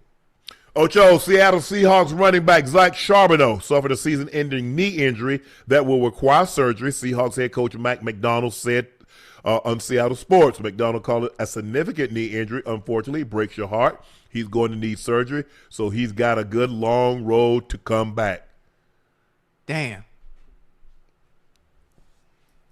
That's messed up, man. It is. Hey, it's obviously. Listen, it's football, man. It's a very barbaric. It's a brutal game. Yeah, injuries are a part of it. And he was playing really well, boy. He was. Oh man, he was playing really well. But listen, Kenneth Walker III. Oh yeah, very well capable. Yeah, he be toting that thing. He be toting that thing. So they gonna be all right. Excuse me. Offensively, I'm not sure who the third back is gonna be. Who now steps up into the number 2 slot. Yeah, but they're gonna be all right. The Chiefs are expecting to bring back a familiar face in Eric Bieniemy as their offensive coordinator, according to Tom Pelissero reported today. With the Chiefs' offensive coordinator, Matt Nagy, contract expiring and him taking a head coach job interviews, Chiefs are ready to turn back to EB. Ocho, people were confused when Eric Bieniemy left Kansas City for a lateral OC move in Washington because he wanted credit as a play caller. Mm-hmm. After bouncing around the league, could you see him come back to help fix the struggling Chiefs offense and finally rewrite a narrative that was, he didn't really have a whole lot to do with the offense? Mm. I mean, I hate that he had to leave. Obviously, he wanted success. He wanted to get credit for the success, similar to the Kyrie situation in Cleveland when LeBron was there. He wanted to have his own team and show that he can also lead in his own way. And the same thing with Bieniemy, going to Washington. Obviously, you didn't have the same pieces. I obviously didn't have the goddamn quarterback, to be able to have the success you would have liked to, even though you are a great play caller. Going back to the Chiefs after them having a down season, maybe Andy Reid relieves themselves of the calling the plays and allows you to do what you've done best. You think Andy gonna give up play calling? Oof, maybe not. Because I'm sure he's had some input on it before. I think the thing is what EB is that EB is the guy that holds everybody accountable. If you listen to guys talk, he EB don't is play. the guy that's gonna mofo and curse people out and make sure everybody knows their responsibility and do your effing job. You remember? You see the clip where he's getting on AP Agent Peterson. Uh-huh. He's like, "Did you do what you were supposed to do?" But he said, "No. What did you do? Mm-hmm. What were you supposed to do?" So EB gonna hold people accountable now. That's one thing. He gonna hold your ass accountable. It don't matter who you are. Mm-hmm. And maybe that's what they need. Maybe they had gotten away from that.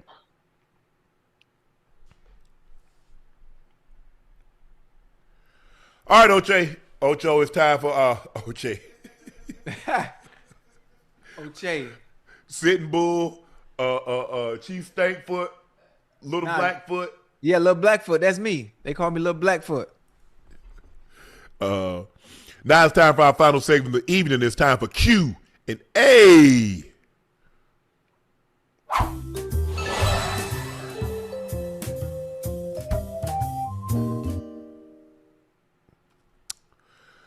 Ninth Cloud Life. This is exactly why Georgia didn't want Beck back. Bro, they lost the national championship game. He played well. He threw a pick. Yeah. But what about the game that he played last week, 2 weeks ago, to get him in this position? Mm-hmm. Are we just going to forget about that? Or what about the game that he played when he went to A&M? Are we going to forget about that? Damn, boy, y'all hard. They tough. Mac Robinson, Ocho, run Unc his money. That $5,900 you owe him. It's double now. You right. It is. We going on 3 years. I mean, come on now. It ain't been no 3 years now. It's going on 3 years. It's been about 6 months, if that. It's going on 3 years, Ocho. Going on 3 years, man. Hey, you know, times is tough, man, in this economy, man. So if they time for you, I mean, what you think about me missing $5,900? Not, I mean, you in a better situation. Almighty James, why does Indiana play so much zone coverage? Why not? I mean, that's what you play to win the game. I ain't trying to impress you by playing man. It worked. Yeah, I mean, why question what covers they're playing? I mean, that's what they've done all year. Based on who they're playing, based on the other team personnel, what do we do? What do we run where we can have the most success and get home? Zone it is.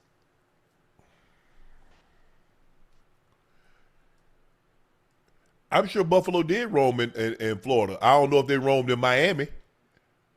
Maybe Jacksonville. The North Florida. Oh, no, we'll never know, Unc. We'll never know. This was so long ago. We'll never know. I don't know exactly where they were. I know where they are now. I know they're in Colorado. Yeah. I know they're in Oklahoma. Yeah, I know they're in Wyoming. Yeah, they up there. In that area of the Midwest. I know that for certain. Yeah, they up there. Yeah, you just gotta think about how long ago this was, man. Stephanie, you finally back. Stephanie Warfield, happy birthday, Vanessa Smith. Hope you enjoyed your special day. Yes, happy birthday, Vanessa.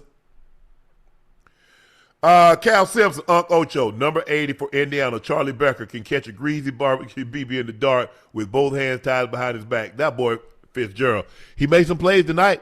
Yeah, he did. You remember he made that play, Ocho, in the Big Ten championship game on the third down when they put it up. He high pointed it, came down with it.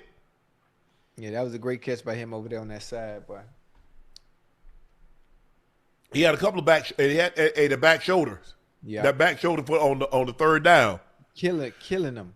D Woods for Unc Ocho. What do you think about if Mac Jones was to join the Steelers as their future QB? They would have to trade for him. Yeah, you would have to trade for him. You got to protect him. He's not the most mobile guy. He has some athleticism. He can get out of harm's way. I like Mac. I think the West Coast system is best suited for him. But hey, but listening at the Rooney's talk, they're open to having Aaron Rodgers come back. So we'll see. Aaron Jones, Fernando Mendoza was born in Boston and grew up in Miami. He lived his entire life in the U.S. The reason he spoke Spanish is to congratulate his grandparents. Why people got a problem with that? Everybody ain't got to speak just because you're in America. First of all, you do realize people speak other languages in America. Yeah, like it's the only language you can speak if you're in America. Yeah, I speak Spanish, and I speak a little. If Ocho, I've never seen somebody speaking Spanish or Japanese or Chinese or Vietnamese or whatever the case may be, whatever they're speaking. Ukraine, Russian, Belarusian, whatever. Right. I ain't never say speak English. I don't care. They're not talking to me. Right. And if they are talking to me, I don't know what they're saying, so I don't pay them no attention anyway. I mean, I see people. I see I see Asians speaking to each other all the time. I mean, the people that clean my house, they speak. They're not talking to me. Right. Because guess what? When they want to ask me something, they say, "Excuse me, Mr. Shannon, Mr. Sharpe." But when they're talking in their language to each other, I don't care. I don't. We got to just, speak this. You and you. So, and? Oh, you want me to speak English? F you, mofo. You understand that? Loud and clear. Yeah, the man, I mean, his grandparents, I guess, don't speak English or don't understand English, whatever the case may be. Yeah. Whatever, he spoke to him. Hats off to you, Fernando. Congratulations. And I know your grandparents are extremely proud of their grandson and what you were able to accomplish. Congratulations to the Mendoza family. True and infamous. From worst team in college football to going 16-0 and winning the Big Ten, Rose Bowl, Peach Bowl, and now national champions. Congratulations, Indiana. Absolutely. This is an amazing story. They're gonna do a documentary. They're gonna do a story on this. You got to. This better than Rudy. This better than Rudy Ocho. Yeah. Rudy got a couple of plays and they carried him off the field. Mm-hmm. This here is better than Rudy. Absolutely. Mark McDonald, what's up, Unc Ocho? Lost my great granny this morning. Been watching previous videos to cope. Any advice moving forward? Love the show. Mark, we're so sorry about the loss of a loved one. My condolences. Deepest thoughts and prayers go out to you and your family and all loved ones that are impacted by this. Only time. You're never going to really get over it. You just get better at coping with it. It's because she's always going to be there. And for you to tell us about it, and obviously it means that you lost someone very, very close and personal to you. And when you lose that person, I think the best thing to do is remember all the great times. Yeah. And not this most tragic instance in which, she transitioned over. And that's how you have to do it. Just take one day at a time. That's what I always thought, what would my granny want me to do? And, she'd a famous quote today, boy, we all got to do it. Mm-hmm. We all got to do it. We got that appointment, Ocho. A lot of times we reschedule it. We change our flights. We got a doctor's appointment. It's on a Tuesday. We ask, can we change it to a Wednesday or we change it the next week? Yeah. It's the one appointment. You got to schedule. Everybody has that appointment. Can't change this one. That you cannot reschedule. The thing is, you just don't know when your appointment is. Damn. Hey, you know what? I got a question too, Unc. Yes. And this for the chat too. The chat, y'all could answer in the chat. About that appointment, you can't reschedule when it's time to leave this earth and it's time to transition. Mm-hmm. Would you like to know when it's time to go? Or would you rather just when it's time, whatever's supposed to happen, it just happens? Or would you like to know when it's actually your time? I always thought about that. See, then now you're going to try to circumvent. Now all of a sudden, see, you're supposed to live your life right. If you know it's going to come, guess what? You're going to be a jerk and be a heathen and do all these things and then try to get right. Well, my time tomorrow, Lord, hey, I want you to forgive me for all I've done and all. I said, nah. That's why you're supposed to live your life in a just and righteous way. Yeah. Because you don't know. Yeah, because you're going to have to answer for all this. The old saying, Ocho, you're going to have to answer for this on this side or the other. But you're going to have to give an account. Oh, yeah. Yeah, listen, I try my best to do right, but, man, look here, man. It ain't easy. Nah. Bird Gang, the Hoosiers, and Shea by Laportier both won tonight. Ocho got an order. Nah, he just got an order. He just got to order a case, but he still owe me $5,900. I got the case. Hold on. I didn't get my case, but I got the case.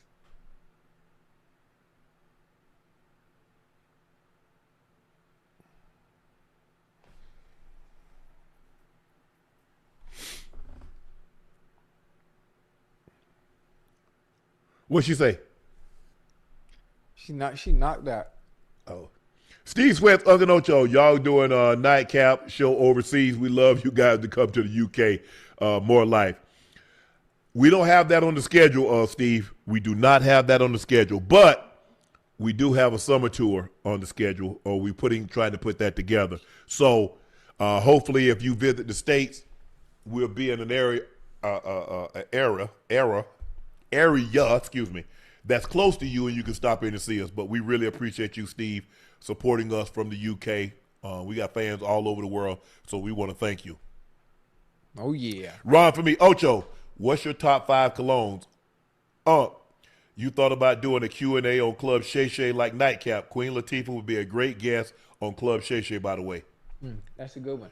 Hey, Ocho, what's your top 5 colognes? Hey, you know what's funny?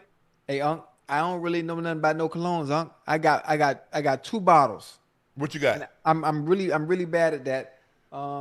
Piss and musk? No. And matter of fact, I'm glad whoever asked that question tonight. I'm glad you did ask that question, because I literally only have 2 bottles of cologne. I'll go in Saks and I ask them what are the top 2 sellers right now. I really don't know the names. I'm not really that fond. I'm not a cologne enthusiast. But yes. If someone could give me their top 5 or what's the best smelling, whether it's probably Creed got to be one of them, because I see people buying a lot of Creed.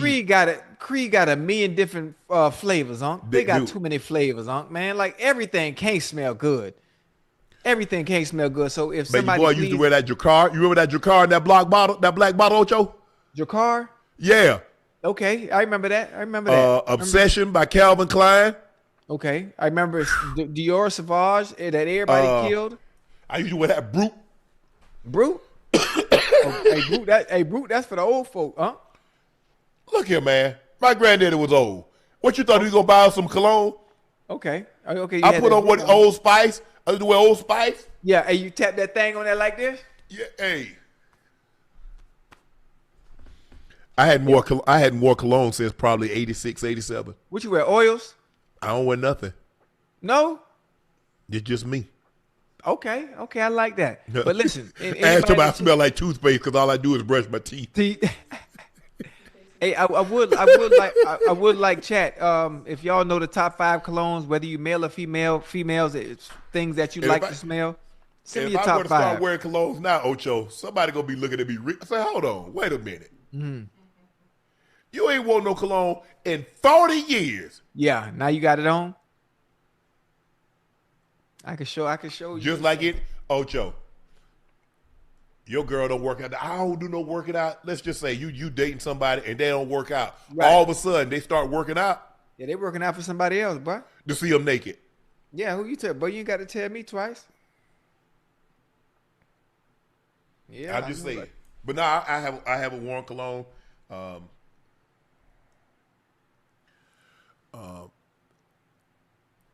I'm trying to think. Where did I go? Somebody gave me one of those big old. I gave it a bucket, a bottle of Tom Ford. About that cologne like $700. $700. Mm-hmm. Now, man, that Tom Ford, man, you know Tom Ford expensive. The hell? I mean, some cologne be $1,000. It could be $20. I ain't buying it. Yeah, I'm good. Versace used to make a cologne, but all those fashion designers, Versace and Valentino, all used to make colognes. Mm-hmm. But when I was growing up, I think like in high school, Jacquard.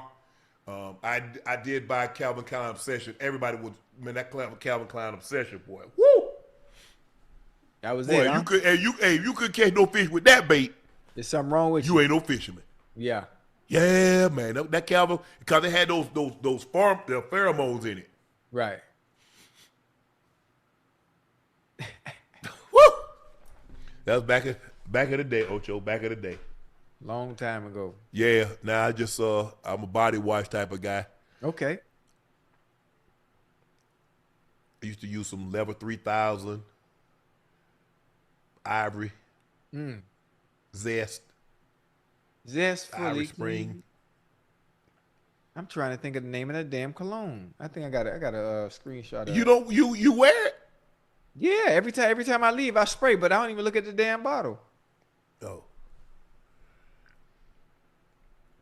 Noah Garcia, love the show, guys. Keep it up. Ocho, pay that man. This ain't your year again. We good. We good.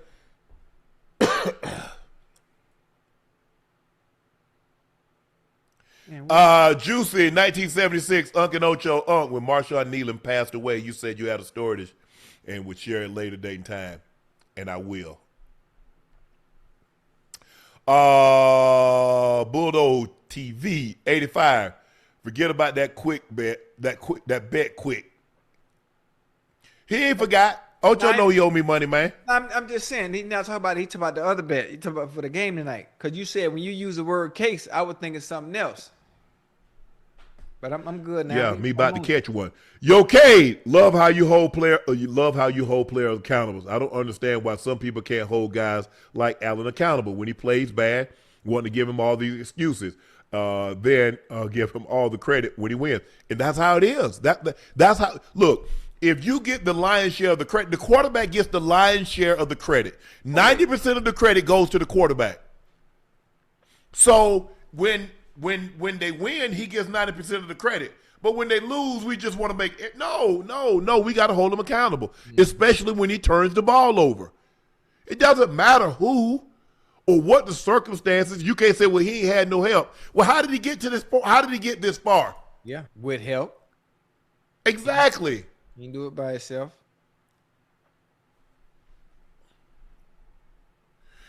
Electra, Ocho confirmed to me you use to go to David's Cafe all the time on Lincoln Road, with that wild truck. Yeah, I never forget David's Cafe on 17th and Meridian, to be exact.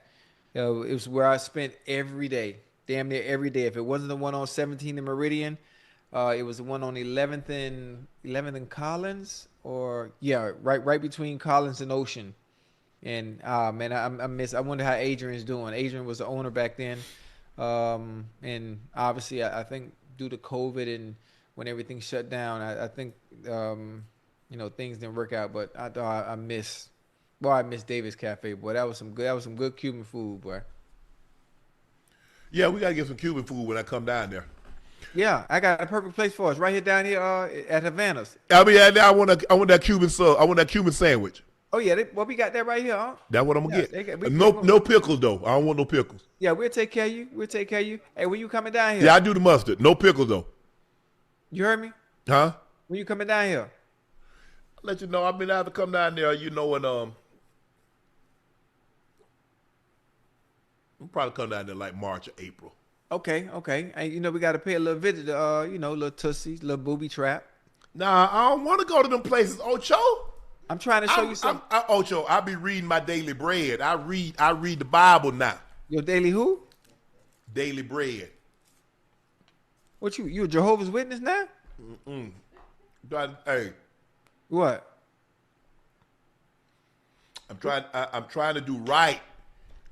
I mean, it's okay to do right, but you still got to live. I can live without that. Man, please. No, don't do no coffee now. Dr. Frankie L. Bellamy, you sound and look a little better tonight. Glad you got a chance to get some rest. I needed it, Doc. I need it. Started out, I've been fasting. I've been doing cardio. I'm going to get up early in the morning. I got to catch a flight early in the morning, but I'm going to get up about 5 o'clock and do 45 minutes of cardio. Okay. I'm going to get right. I'm going to give myself about 3 months because I don't want to hurt myself because I got to probably overdo it, end up hurting myself. So I'm going to give myself like April, by my 58th birthday. Yeah. You going to have a party? No? I ain't got no money.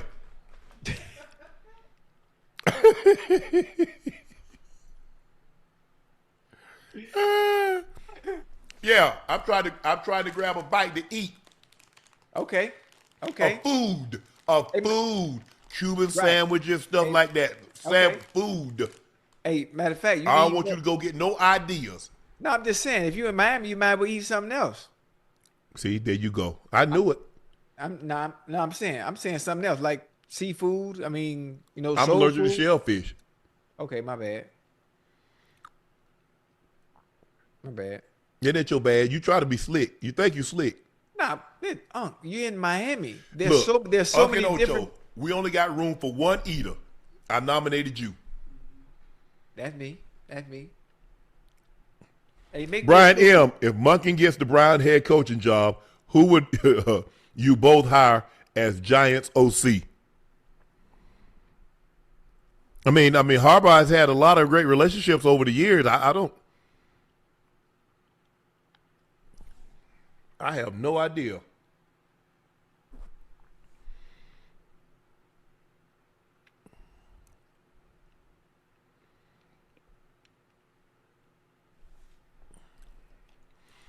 Bruce Bush Jr., what's up, Unc Ocho? Much love from Shy. Today is my 28th birthday. Besides y'all former teams, where would y'all want to play in both college and the NFL? Oh, where would we want to play? Shoot, if I could have it written like a Cinderella story, like the perfect ending, I would play for FAMU and play for the Dolphins. My favorite college team growing up was Nebraska. Tommy Fraser? No, that would be no. Way before them. Turner Gill, Mike Rozier, Dean Steinkooler, those guys. Damn. NFL, Steelers. I loved Steelers growing up.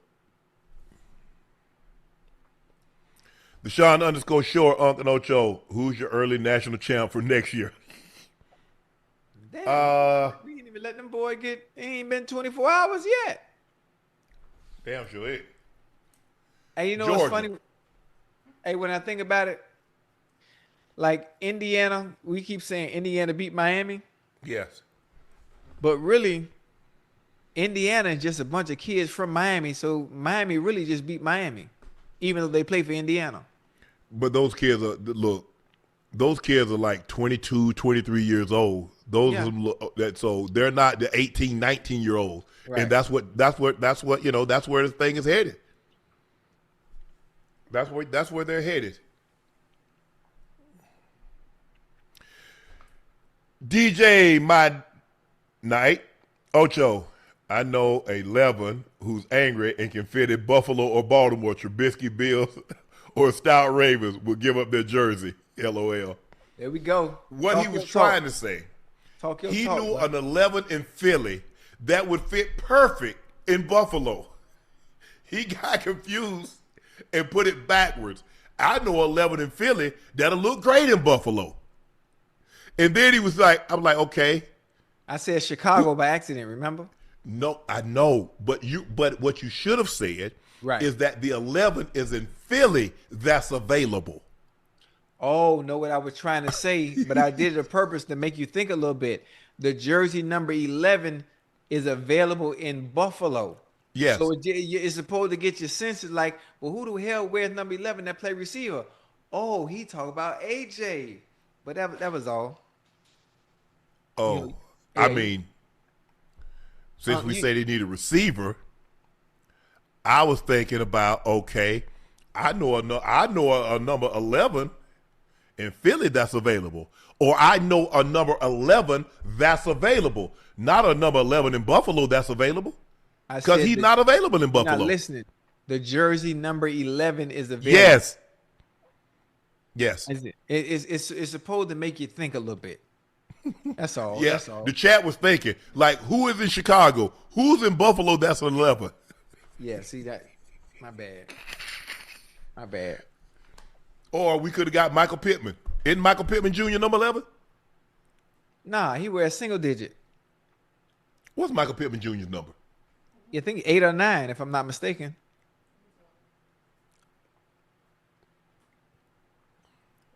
$11. He is 11? Yes. My bad.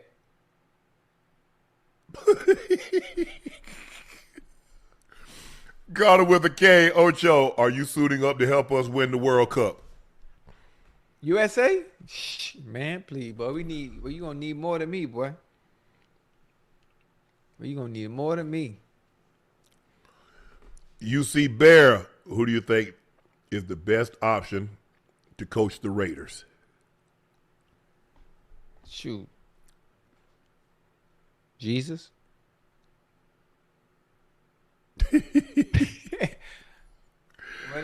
JV and Corey, man, Lamar better stay with us. F all that other ish.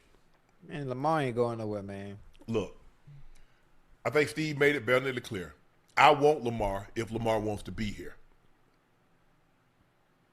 He said it. He said, we want to do something. By March, he laid it out. He said, hey, me and Eric will fly down there, X, Y, and Z, whatever we need. That's what you want. If not, we'll play it. We'll play at this cap number and then go from there. Mm-hmm. Ever Chavez, Ocho looking like Jerome from Martin. Jerome. Okay. Francisco Garcia, does Luke Kuechly finally get a fair shot to the Hall? He has the resume. Longevity is missing, but the rest, he's a top 2 linebacker during his tenure. I absolutely agree. You're talking about a guy that was Rookie of the Year, a guy that was Defensive Player of the Year within his first 2 years. A 5-time first team, 5 or 6-time first team All Pro, 7 times, 8 times All Pro Bowler. I definitely think Luke Kuechly is more than worthy of getting there. Marlon Mox, Ocho is set to play Little Bill in the new feature film, Little Bill Goes to Miami, airing on Peacock February the 25th. Hey, you know that was my nickname growing up too, man. What, Little Bill? They used to call me Little Bill. They either call it Little Bill or they call me Kill Bill. That's what they call you, huh? Yeah, Little Kill Bill, yeah. Okay. Yeah, but I got away from that, that. Yeah, you got out of that life. Yeah, I got right. I got right. I'm King Rail, Ocho. Now I told you whenever you ready, I'm looking up football field, and you're gonna have to pay Unc that money. Patriots to the Super Bowl, Lakers in 5.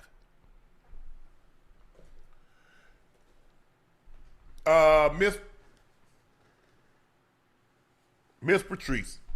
Shannon is funny. Max ain't getting traded. Raiders have the second highest cap space, and we have 10 picks in the draft. We're going to be fine. Miss Patrice, you're not. You're not going to be fine. And you need to hit all of those picks to even have a chance. Brian M. Stidham can be the next Hostetler. He got the defense, just like the 1990 Giants. I'm taking the underdog. But you guys do realize Hostetler just didn't start the playoffs. He had started. Phil Simms had got hurt. He was starting. Phil came back. Coach Parcells stuck with him. Y'all said Tom Brady did it. Tom Brady had started like 12 games and in the playoffs. Y'all said Nick Foles. Nick Foles had been a starter. He had started, I think, the last 3 games and the 2 games in the postseason. And then the Super Bowl. This is not the same scenario. No. None of those guys just started the NFC or the AFC championship game.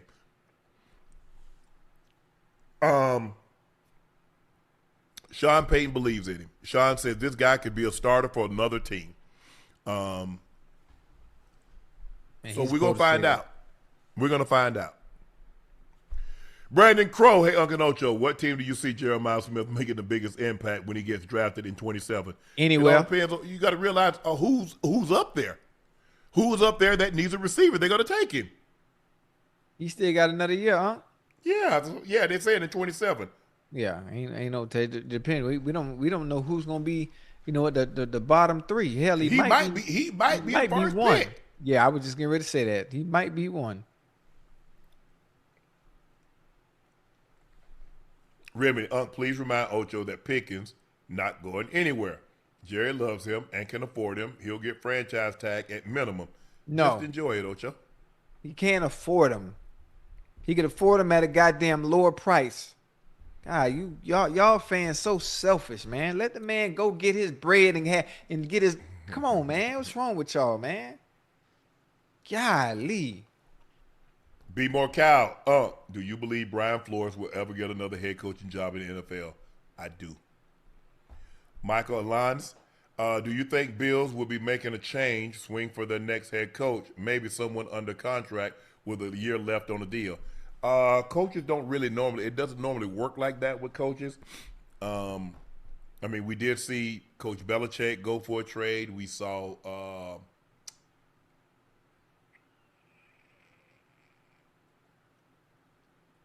I think, who else got traded? John Gruden. I think Herm Edwards too. Didn't Herm Edwards get traded? Herm.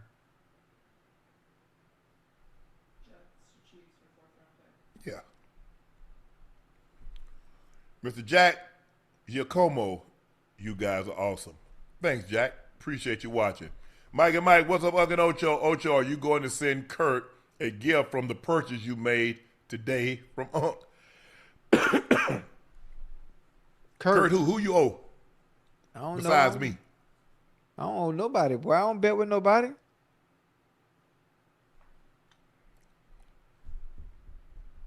Spicy Wife for Life, Miami Homegrown, South Miami, Gray Ghost, Fernando U Team, love Unc and Ocho. Thank you. Appreciate that. Appreciate that. You were so right about Tomlin, Harbaugh, and McDermott. I know a little something, but hey.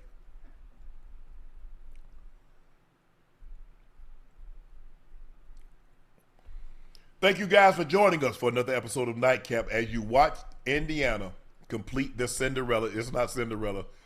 Complete a magical, magical season.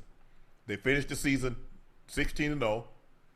They won the Peach Bowl, won the Rose Bowl, won the national championship, won the Big Ten championship. They got the Heisman Trophy winner. Didn't Signetti win Coach of the Year? I don't think so. But they won a lot. Indiana is the football capital of the country right now. Thanks to a 27-21 victory, their Hoosiers take down the Miami Hurricanes and cap a perfect season. I am your favorite Unc. That is my partner and co-host, Liberty City's own Bengals Ring of Fame honoree, a former Pro Bowler and an All-Pro. He's Chad Ochocinco Johnson. Please make sure you hit that subscribe button. Please make sure you hit the like button and do us a favor. Go subscribe to the Nightcap podcast feed wherever you get your podcast from. We'd like to thank you for your support, not just tonight, but on all nights that we come on. You show up, you support us with your word of mouth, your eyes, and your ears. And we can't thank you enough because none of this is possible without you. So again, thank you for your support and your continued support. You look at the purchase of bottle of Shea by Laportier and you can't find it in a state or city near you, head to LaportierCognac.com like Ocho did tonight. And it is a premium tasting VSOP cognac, the best tasting VSOP cognac on the market. But don't take my word for it. Try it for yourself, and I'm sure you'll be convinced. It's the best tasting, smoothest cognac on the market. Please drink responsibly and be safe. Tickets for our Super Bowl show in San Francisco are on sale now. That link is pinned in the chat. The show is Thursday night, February the 5th at the Erps Theater in San Francisco.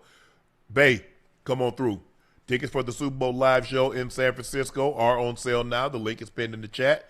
The show will be Thursday night, February the 5th at the Erps Theater in San Francisco. Again, the Indiana Hoosiers sit atop of college football thanks to a 27-21 victory. They cap the most improbable run to a national championship that we've seen. I don't know if we've ever seen a run like this from a team like this. 16-0, Heisman Trophy winning quarterback, Big Ten champ, and now national champs. Congratulations to the Indiana Hoosiers. And thank you guys for joining us for another episode of Nightcap. I'm Unc. He's Ocho. We're off tomorrow. We'll see you Wednesday. Peace.